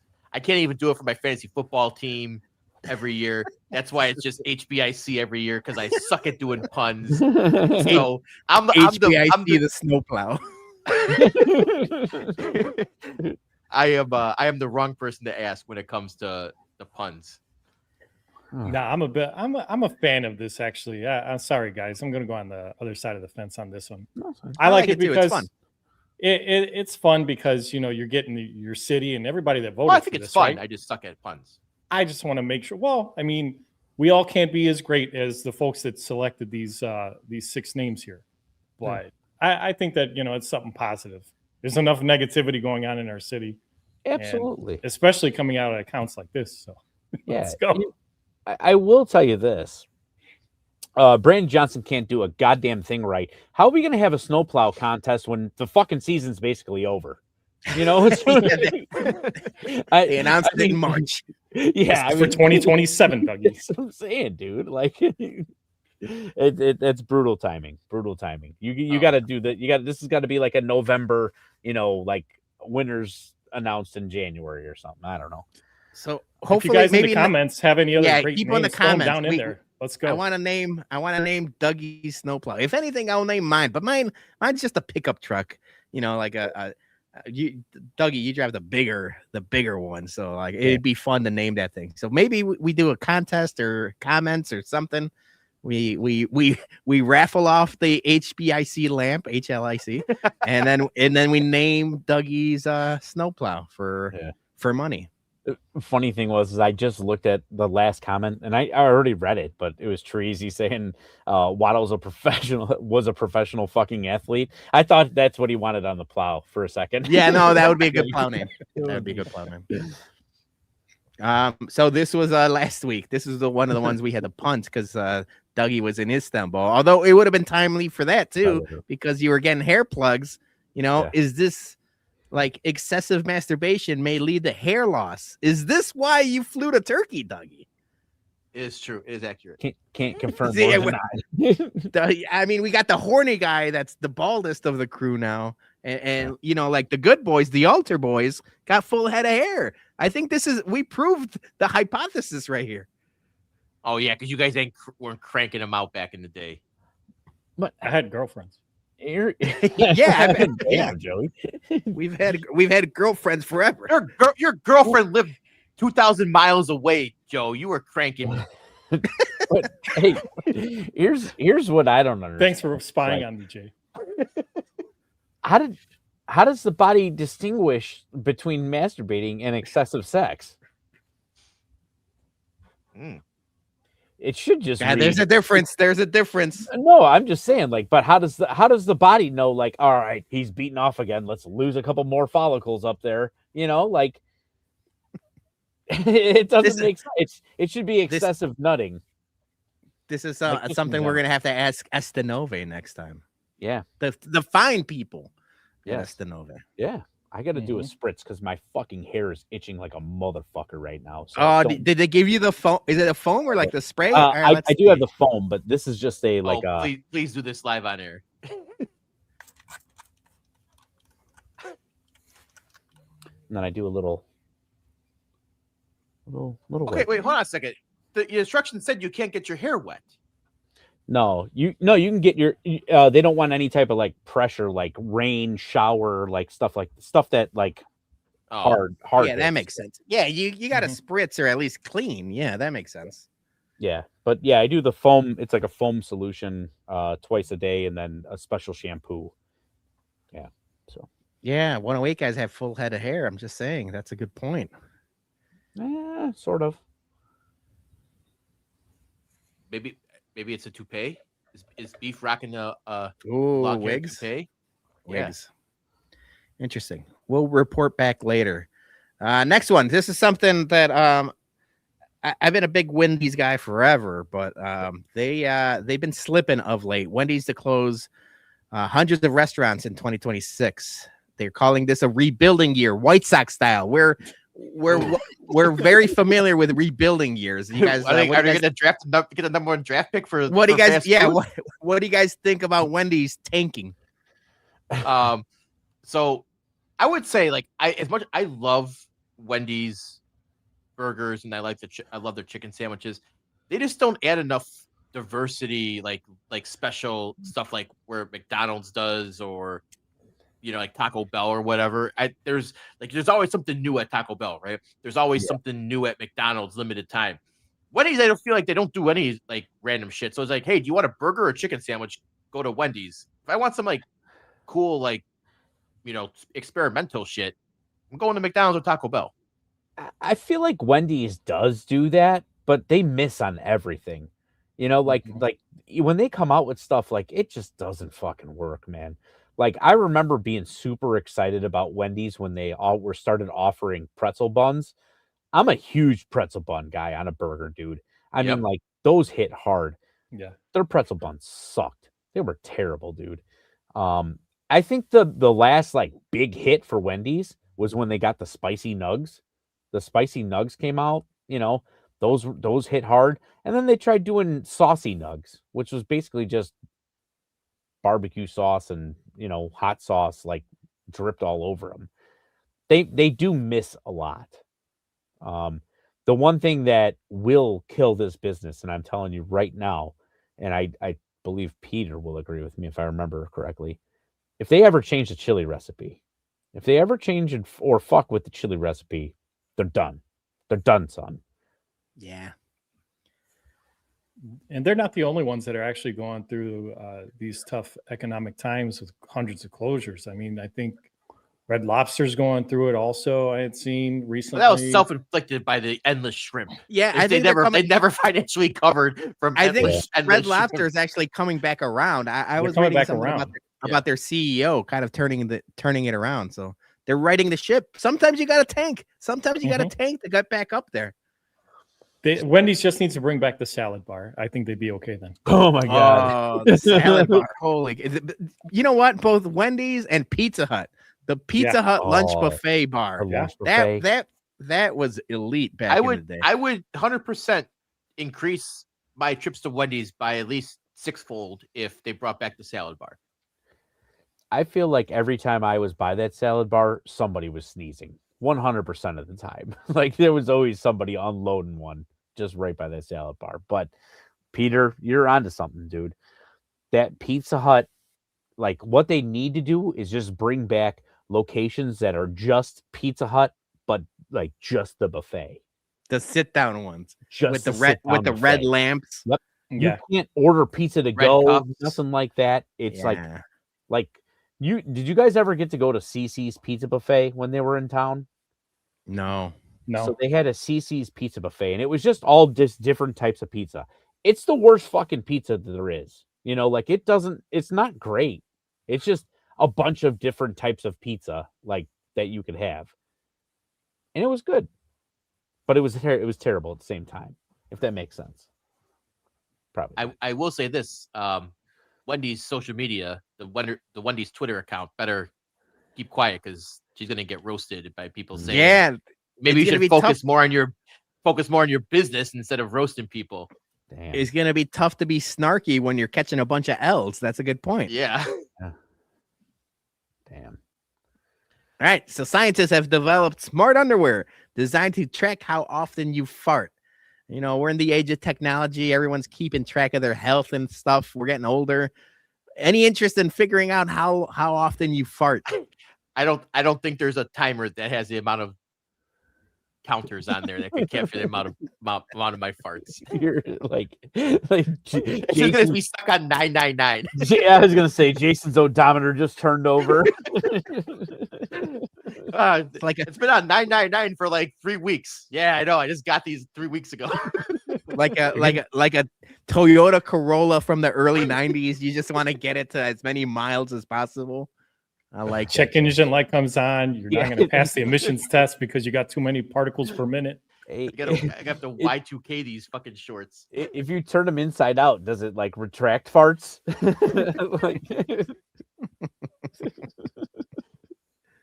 But yeah, I mean, this is getting crazy. But yeah, no, yeah, we don't need it. I mean, who cares? Although it would be fun as like, you know, we expense 4 or 5 of them and we all see, you know, our statistics basically. I mean, but is this what really we need to be working on as scientists, man? Like fucking underwear that tracks farts. I mean, how much your, you know, efforts and resources on important shit to fix humanity? They're probably expensive, right? Oh yeah, I mean they gotta be. I didn't check I did click and read the article. It didn't say the price. It did say about the technology that like it's gonna have sensors that track like the hydrogen or nitrogen levels, and that's how they're gonna figure it out. Like, okay, you know what would be awesome. Speaking of Wendy's chili, yeah, is if we could get everybody to wear these to like a whiskey at Comiskey, and then we can see who the biggest criminal is, you know, because dude, we could all be honest, Taco Gladiator. Yeah, we can all be honest, dude. We're pretty good about like going around and talking with everybody. There are a few times during whiskey at Comiskey's you walk into a certain area and there are so many people, you're like, which one of these motherfuckers did it? Yeah, dude. It's like the cloud. It's like that dusty kid from Peanuts, the pig pen. Right. But it's just, you're like walking into a cloud of farts sometimes. Good thing that Lot B is, you know, we're in open air. Spacious. Yep. I think whoever the brand is, it's a big miss if they don't partner up with Wendy's. Like, or not with White Castle. Partner up with White Castle and then just have them as a giveaway, like you get a crave case, buy a crave case, get a free pair of smart underwear. Instant marketing. Add them to the dispenser of the White Castle at the airport. Yeah, there you go. See, now you're talking, Joe. We should reach out to these people and see if they want to do something. We got ideas. Right. Yeah, but we'll make a pitch deck. Yeah. So I saved this in my bookmarks from last week. And then I was watching the Yak. They talked about this on the Yak today. And I was like, oh shit. But I mean, obviously we're talking whiskey at Comiskey and, you know, getting drunk. These were all the terms from the early part of the 20th century.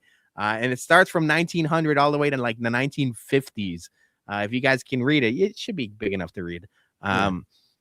Are we bringing any of these back? Typically we're like, oh, we got hammered at Whiskey at Comiskey, or oh, we had a good time at Whiskey at Comiskey. Anybody want to do any of these? You want to get ossified or petrified or slopped at Whiskey at Comiskey? I want to get zonked.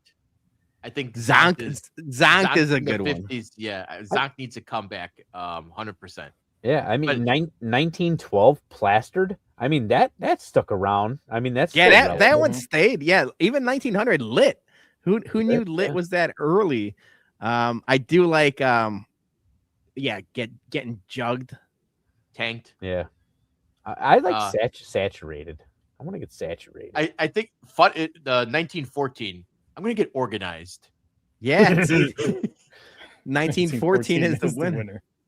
Yeah, 1927 lubricated. That's another good one. Yeah, that one stuck around. Yeah, I don't think we were able to. I mean, we don't want to get canceled. 1910 is a problem. That is completely a problem nowadays. But swacked, sloshed, clobbered still hung around. It's clobbering time. Yeah, CM Punk. It's clobbering time. You can't use 1928 busted because it has different connotation now, especially with Dougie. Yeah. yeah, that's a good point. I busted way too hard last night. Wait, what? Yeah, getting jugged sounds like something else. It's like a motorboating connotation to it. Rum dum. Okay. Yeah, we're not. Yeah, see, we're whiskey guys. We're not rum guys. Yeah, we're not the rum. We're not the rum bums. If I was into some rum dum bums would be good, but we're not rum guys. I've never been a rum guy. 1940 shit faced. I mean, that's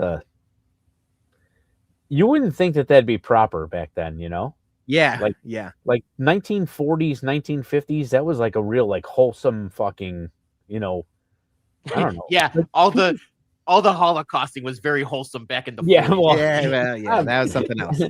I meant just I don't know. All right, so save a couple. Put a bookmark on a couple of these. We might have to bring them back. Bring them back for the tailgates. Yeah, I'll get illuminated there. I'll get illuminated. Someone zonked me this weekend. Yeah, you zonk yourself. I am gonna zonk myself.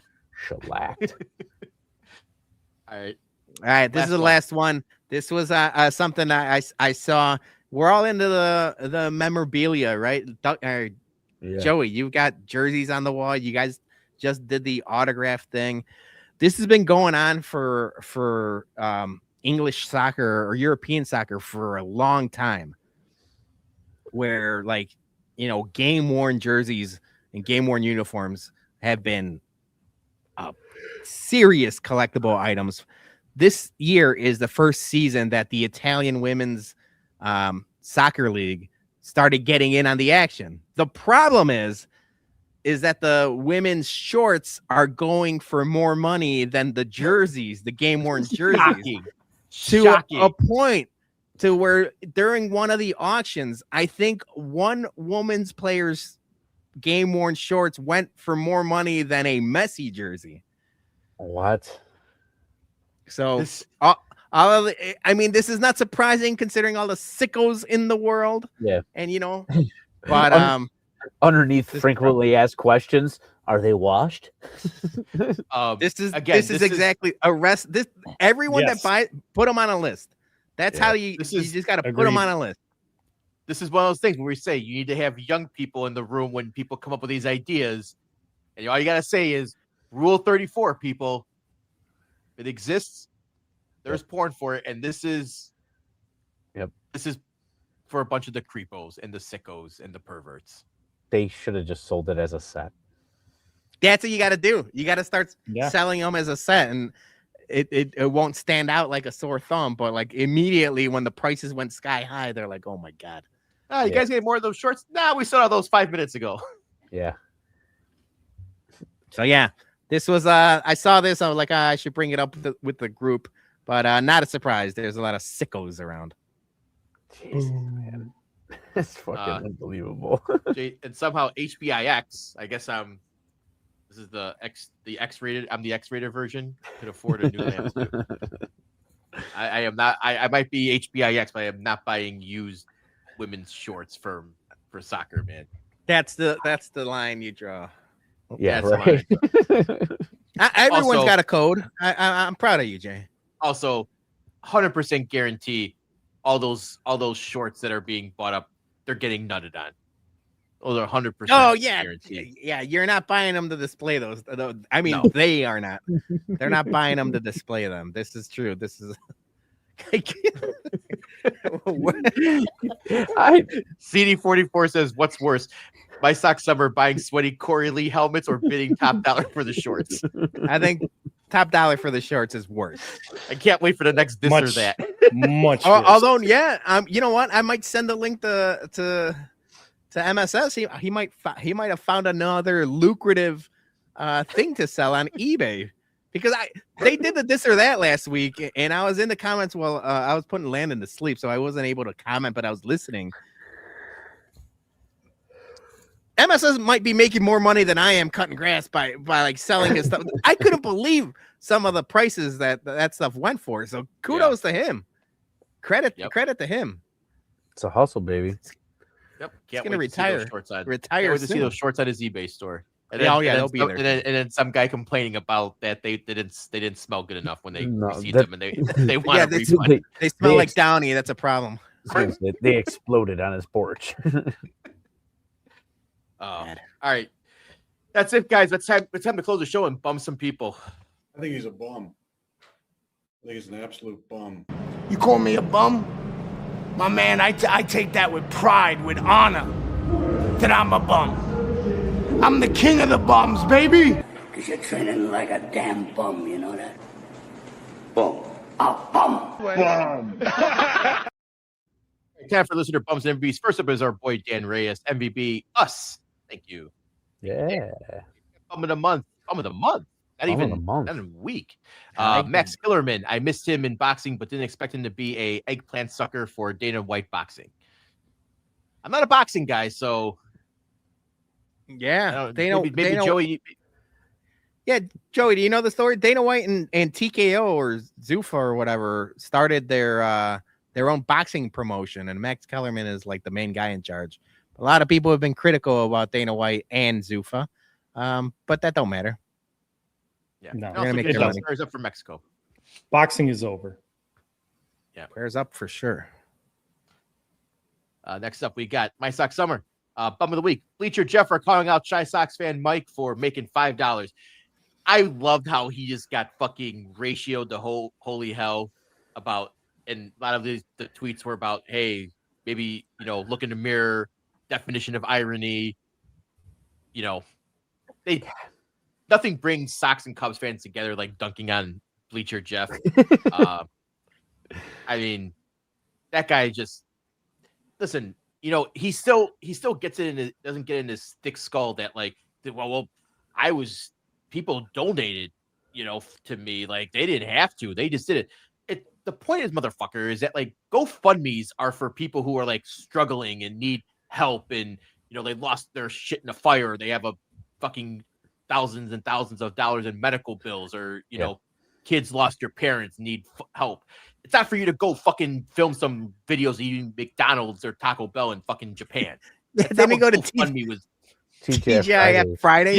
Yeah, exactly. So you're saying it for content. That's okay. Yeah, fucking you can think of that, but GoFundMe's for something is for more important shit than you going to fucking Japan, and he doesn't get that in his fucking bummy ass brain. Yeah. He's a loser. Spoiled milk brain, like Dougie said. Spoiled milk brain. And his MVP is himself because I am awesome. He is awesome. Yes. Mm-hmm. My guy. Spags, bump Bleacher Jeff for being a scumbag. Yeah. JT, bum of the week. MLB for not having video for every spring training game. We touched on that, especially if you have your own network. Seems like a pretty easy thing to do. MVB, headlamp in charge for providing subpar backlighting for so long. RIP to headlamp in charge. Subpar indeed. Let's look at this. This is look at that. I'm glistening with and glowing. Not getting drowned in backlight anymore. Next up, we got Mike, MVB, Lance Briggs for signing autographs. Picks to follow. That's awesome. Yeah. Especially getting the guitar, the Bears guitar, custom guitar signed. Bum of the week, the Boston Red Sox for Elroy Jimenez. I bet he hit a bomb there. Just there, that still hurts. Elroy, that's the Jetsons kid, right? Yeah, That is just Jetson. yeah. Yeah. Mhm. His boy Elroy. Angie, MVB, punched the monkey and his little orangutan. Peter's going to touch on that in a little bit. Yeah. Bum of the week, the monkeys beating up Sweet Little Punch. Bad monkeys. Peter's going to talk about all that. Couple yeah. seconds. I can't wait to hear what this is all about because I have no clue. Nigerian Prince, MVB, stuffed animals between Punch the Monkey and his plushy BFF, and both Canadian men and women teams visually seething while getting their silver medals and a complimentary plushie. Stuffed animals haven't had such a week since the invention of the teddy bear. It's a good tweet. Bum of the week, online Alyssa Liu haters. I agree on that one. Next up, King Ass, Bum of MVB, weekends with no plans. Yeah, that could be nice. Mhm. Nice. Yeah. Bum of the week, I don't know Canadian hockey. Yep. Sucks being a bunch of losers. Yeah, Frost. My Bear. Canadian bacon tasted great. You guys after see that? the You guys see that one video that there was going around the guy taking the chainsaw to his TV? Yeah, to the TV. Yeah. I like did it. I cool tweeted that saying that it looked like a fucking meth house. Did you guys see that? They had like just I like a did not fucking see it. basket and like just shit everywhere. Go look Oh, at I thought look at I the didn't like really take a look. I saw the video. I thought it was like, I mean, now maybe I'm generalizing and stereotyping because I'm, like American and they're Canadian. I thought it looked like a log cabin. I thought they were like in a log cabin could with the potentially- TV. I'm like, oh, that's if the you most like Canadian thing freeze ever. frame it and look up, there's like piece of the ceiling missing and shit. Like there's like a I gotta- fucking it looks like a bunch of drug paraphernalia on the floor. It looks like a meth house, man. I gotta go take a look. Yeah. Next up, we got Colonel Bourbon. Fine, Southern gentlemen. MVB, USA Hockey, Bum of the Week, USA Hockey. I'll let you guys figure out the specifics. I think we're all familiar with the specifics. We talked about it for a little bit, not too in depth, but I agree with all of the Colonel's sentiment. Yeah, it was because they were drinking Corona in the locker room. I saw No, it you too. know what? We didn't even I get saw to it that. too. I didn't know, and unfortunately, we had Coronas somewhere in the middle of our Mexican beer rankings, and Dougie Yeah, was very very low. pissed about it. Bum of the week, the Olympic Village in all of Italy. Corona was the only beer you could get in any of the stadiums, any of the Not venues. even Peroni? No You're in Peronis, fucking no Italy and anything. You can't even get Peroni? The Spit and Chicklets guys were talking about it. They had these Coronas, and they were like half bottles of Corona, and that's the only beer you were able to get. And I saw like they had those in the like the locker room post game when they're celebrating. So it was like you either had these shitty ass Coronas, and then I saw, because I think the United States team in general is sponsored by Michelob Ultra. They had a lot of and which is worse. It's basically water. I'm like, these guys, even if they wanted to get hammered, it's gonna take them 4 days to get hammered with those little shitty Coronas and Michelob Ultras. That's a bad look. Bad scene. And NHL set him up. Yeah. That's NHL wanted to come back sober on Wednesday when the games Right. start back. Yeah. I don't know. Those boys are partying at 11 tonight. Oh no! Today they're really going after it. And you know what? We didn't talk Down in about it while Miami. we were talking about it though. I saved the quote and I don't have it on me, but the coach of the United States men's national team, when talking about the construction of the team, was talking about how like there's Jason. I think somebody tagged you in it where he was like there's like water drinkers or something, and then there's whiskey drinkers, and he's like, and we got a bunch. And it's like, and we got a bunch of whiskey drinkers on our team. And I'm like, fuck yeah. I like that. Gary Sullivan says MVP, USA Hockey, both men and women's teams for winning gold. Yes, we agree. Bum of the week, Cash Patel, get out of the locker room. You add nothing to the victory, you bug-eyed bum. Yeah, it was like a Make-A-Wish kid out there. It's bad. Yep. If I'm Mailman Jack, MVP, state of Indiana for being just the thing the Bears and the state of Illinois need to realize that they need each other, and also for being the century's Mongo. Yeah, get it done. Get it done, guys. Yeah. Another bum of the week for Cash Patel for wasting tax hours like no other. Agreed. Yeah. He's got more important things to do than that shit. All right. Let's get to our bums and MVPs. Let's start off with Dougie. All right. I'm going to start off with my bum. My bum is going to be really specific to me. Won't even make my tournament, but I wanted to talk about it a little bit. Turkish lira. So that's the currency in Turkey. It is fucking insane, dude. It's an insane currency. The largest bill that they have is 200 Turkish lira. Do you know what that equates to in American? 10 cents. $4.50. That's their largest bill. Their largest bill equates to $4.50. So whenever you're trying to go out to like a decent dinner, which I did, I went out to a Michelin star restaurant with Mincy and another guy, Jose from Toronto. Shout out Jose. We went there and it was $250 a person. And a lot of the places, if you don't pay cash and you pay card, you incur a 10% fee. Ooh. So I was doing a lot of cash just because I don't want to pay an extra 10% just to use my credit card, you know? So the amount of money that you have to carry, my wallet's fucked. It's fucked. You got the George Costanza wallet now? Dude, it's garbage. It's garbage. I got it home. Like now it's like, it's so wide that like I have to buy a new wallet. You know how like devastating that is? You got the BBC treatment, man. Yeah, dude. I mean, it's just it ain't going back. I got liraed. Yeah, You need rejuvenation surgery, Dougie. Oh, dude. But it's like, dude, it's upsetting. Like, I don't know how you guys are, but like, I don't buy a wallet. I might buy a wallet every like 10, 12 years. I have a wallet for a long time. I had a wallet that was literally falling apart to the point where Julie's like, I can't see you walking around with that thing. So she ended up buying me like a really nice wallet. I think it's like Marc Jacobs or something. It's like too fancy for what I'm going to use it at work and stuff. But yeah, no, I until the wheels fall off. Yeah, no. And now I'm like upset because now it's like one of those deals to where I got to go out wallet shopping now. And it's just not happy. I'm not happy about it. They got to figure that out. And the other portion of it is when you do go to use your credit card or debit card,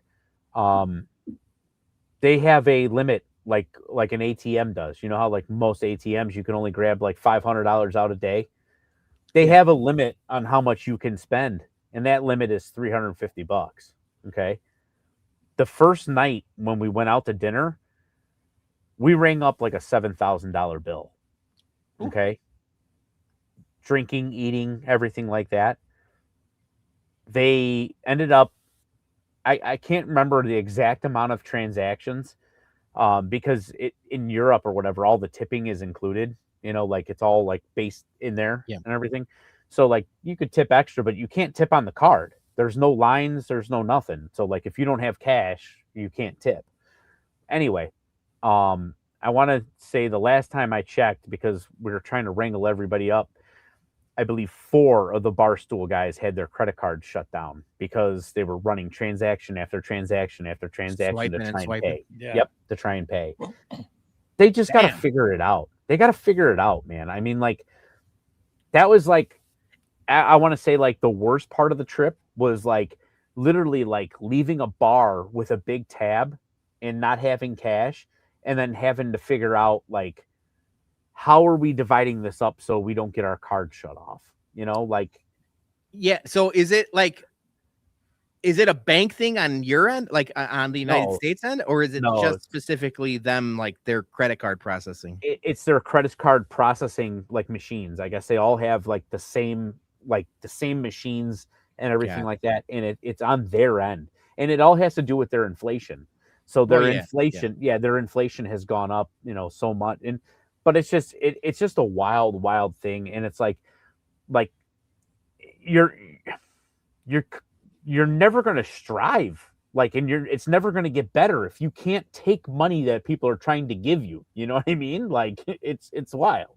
So huge bum of the week, because it was like, I don't want to say a vibe killer, but it was like pretty much when you wanted to move on to the next bar, you know. And I will say, you know, Barstool, shout out to them. You know, they took care of a lot of stuff.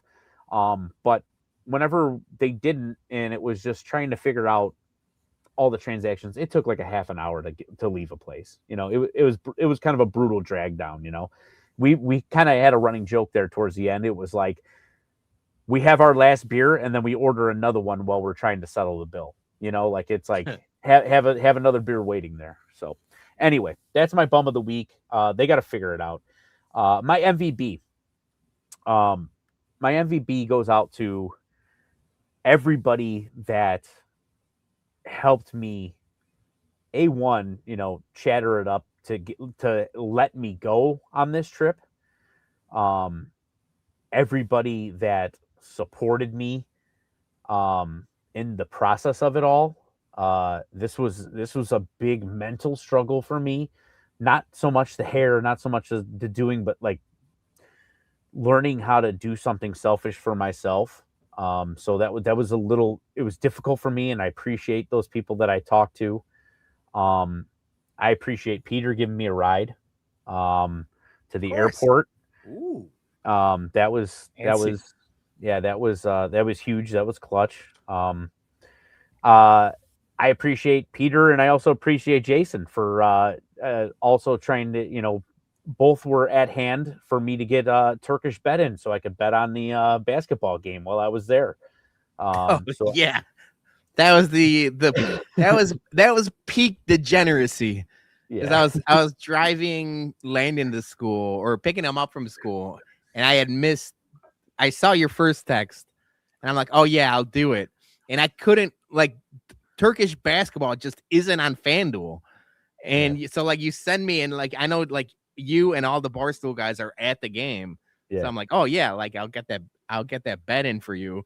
But then it took me like 20 minutes to find, like, the bet in general. I'm like, where's Turkish basketball at? So I had to do some digging. But yeah, we got it in, and you won big. Yeah, I did. Yeah, that was awesome.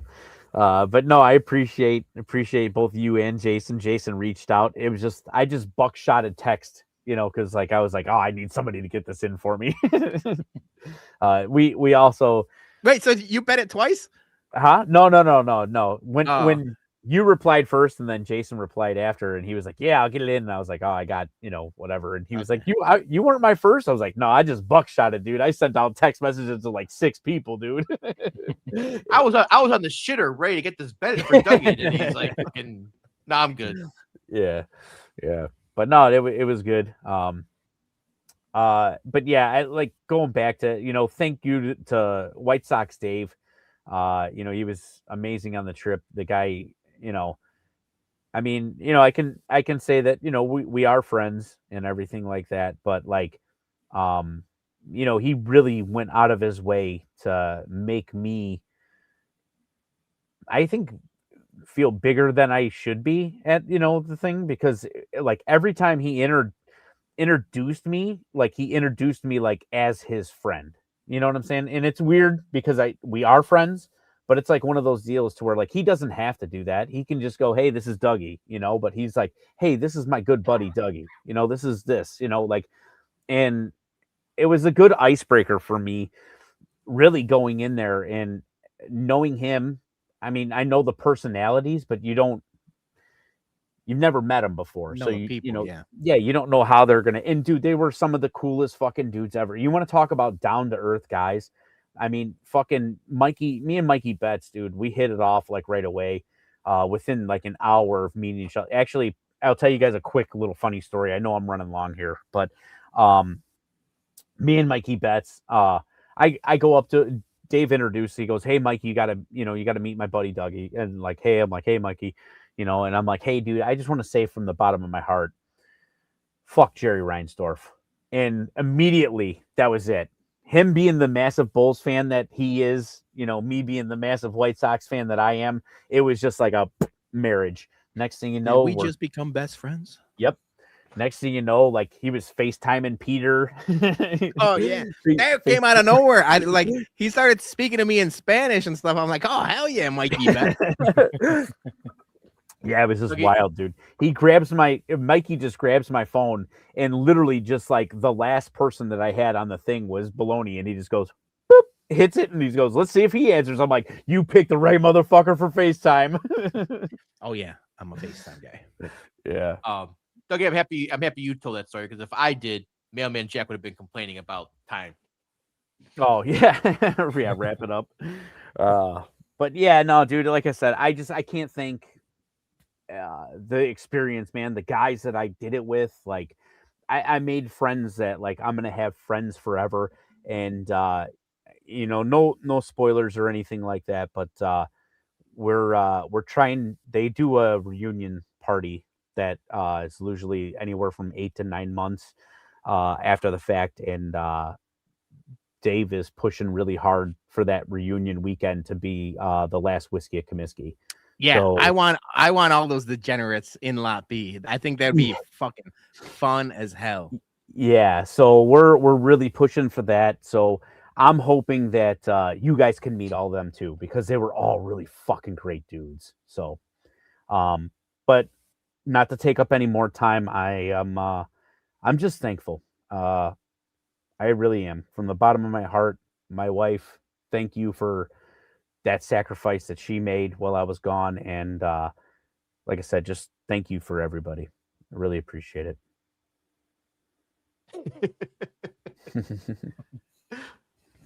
All right, I'm gonna go next. My MVP got 2. U.S. Olympic team. They won the most gold medals ever in a Winter Olympics. So shout out to them. And one of them was my second MVP, Alyssa Liu, for winning the first women's figure skating gold medal since 2002.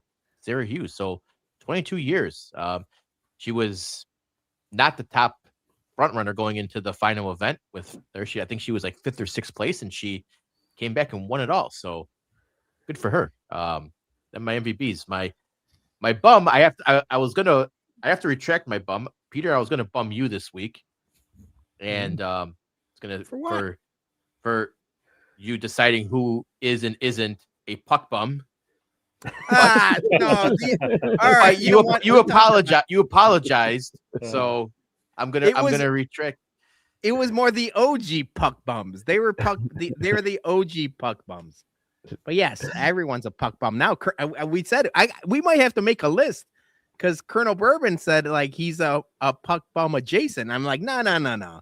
He's a puck bum too. The whole 323 crew, Joey, Dougie, you, Jason, you guys figure it out. But we got to make a running list of who the puck bums are. Puck bum family tree. Shy Burke. There's a Jeff Bartlett. Yeah. There's a good amount of people that are in that crew. Yeah, bartender John. Yeah, it's growing. So I got no bum this week. Okay. Joey, I'm glad I made it out. Right. Hey, well, you know what? You made it out by apologizing in the middle of the podcast. So fair. Joey, what do you got? I'll go with my bum of the week first this week. I'm going with NBA Commissioner Adam Silver. He was pretty upset the last few days after NBA All-Star Weekend. He made some comments upset about the fact that teams are tanking. Well, no shit. I mean, this never happens in sports. This is especially in the NBA, right? Where obviously the NBA draft lottery is literally can make or break any team, especially comparing all the product of players that come out of the NCAA or from around the world to be drafted, right? So he goes, and as soon as the Bulls, our beloved Chicago Bulls, who suck, start to actually tank by making all these trade deadline moves, now there's a problem. Now this is when he's finally going to speak up about it, because the Chicago Bulls are tanking, and they've lost now 8 in a row. I think it is now 8 or 9 in a row now. Okay, yeah. So he's going and finding teams now. I think he fined the Utah Jazz and Indiana Pacers. Look, you've had you had the opportunity to fix the NBA's issues with tanking and a bunch of other stuff when you took over full time for RIP David Stern. So don't come crying now and saying, yeah, I can fix this. You should have fixed it a long time ago. I guess it's better late than never, but for this, still, you're a bum of the week. MVB, I got a couple. One is going to be you, Peter, and also down in the comments, our boy, Southside JT. I haven't watched TV outside of sports, at least in a couple 2-3 years. Okay, even though I got what Sandy does, got the subscriptions to all these streaming services and stuff.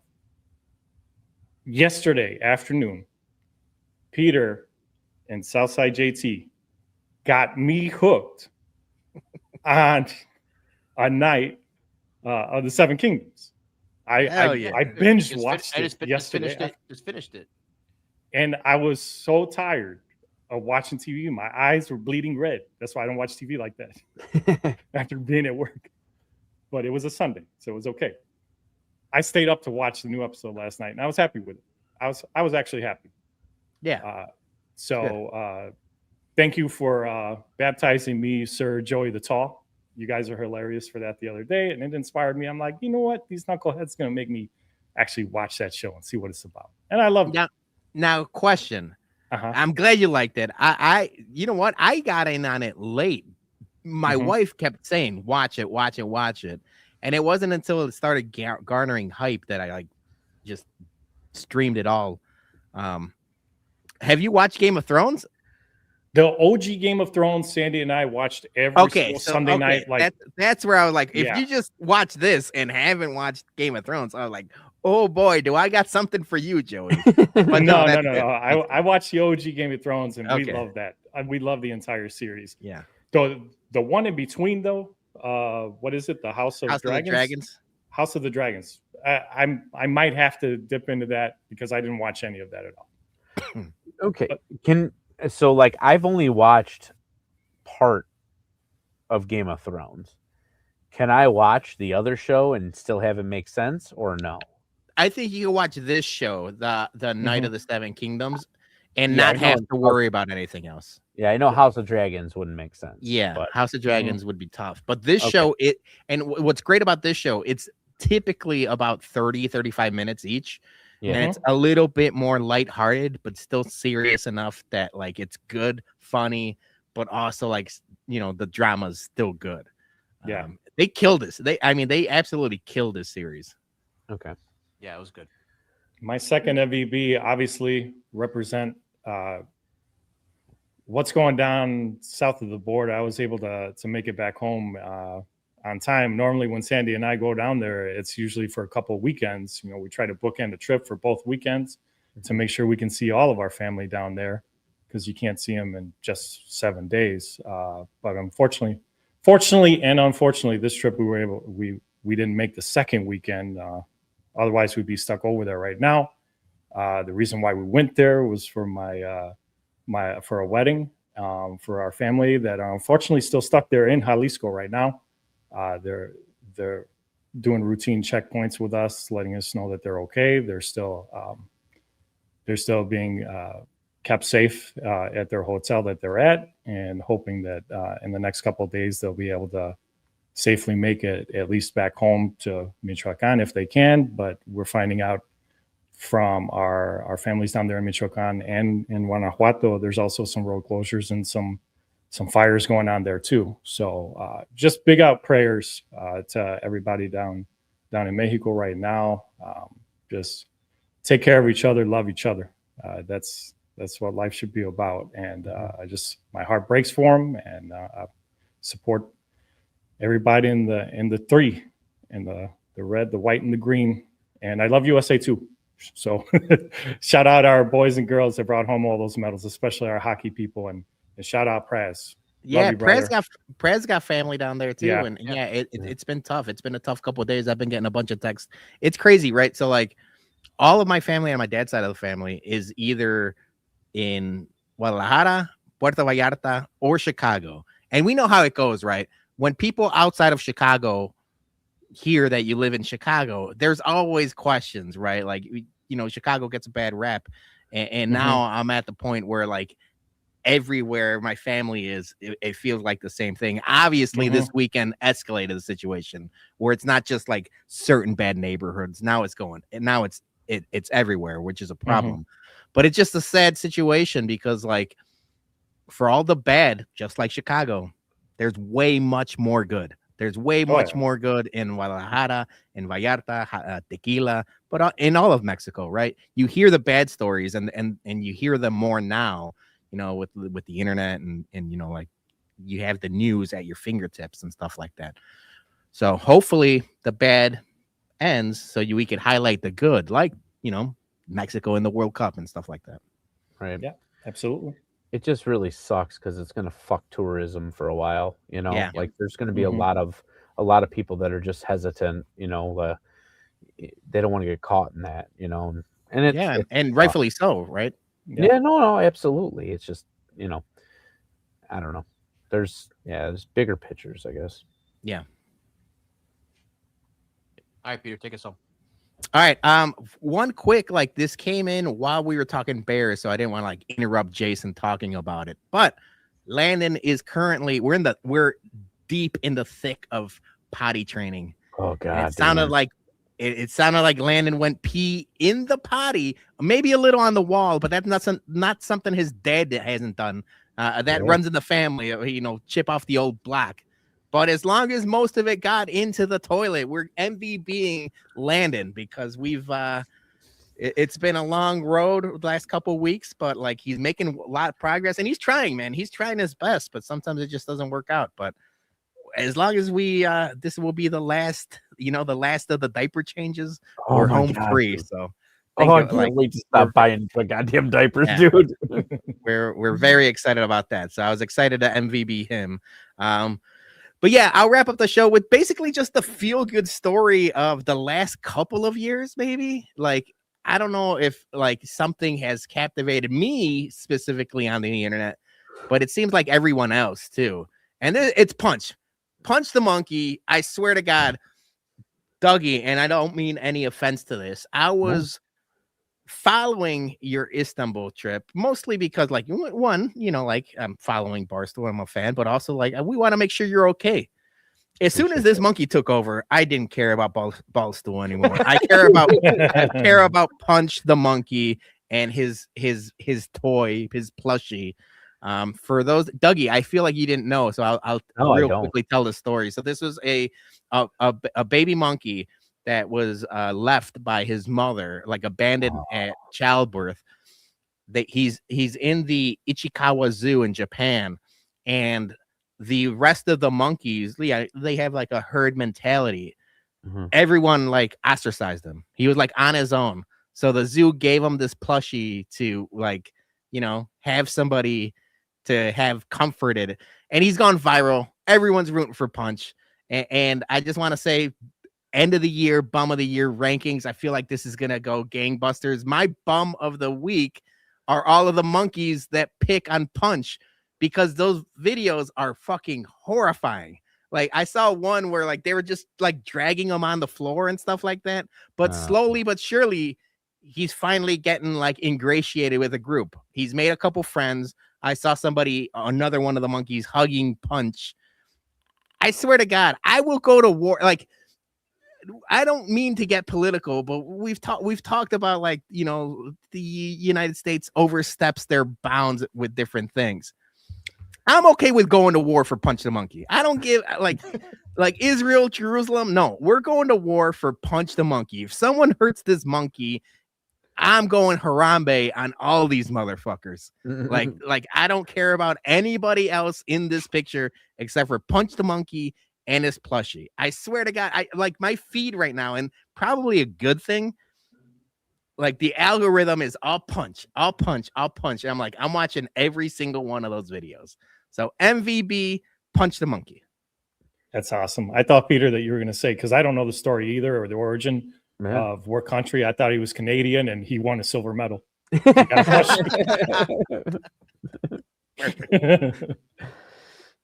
That's awesome. You said that the other monkeys are welcoming him in now? A little by little. Like there's Okay, still okay. there's still some videos coming out like him getting bullied, bum of the week bullies. Yeah. But no, little by little, he's finally like getting in the group. There's a couple of his friends, and then somebody was like hugging him and stuff like that. He's he's the caretakers now that he's super famous.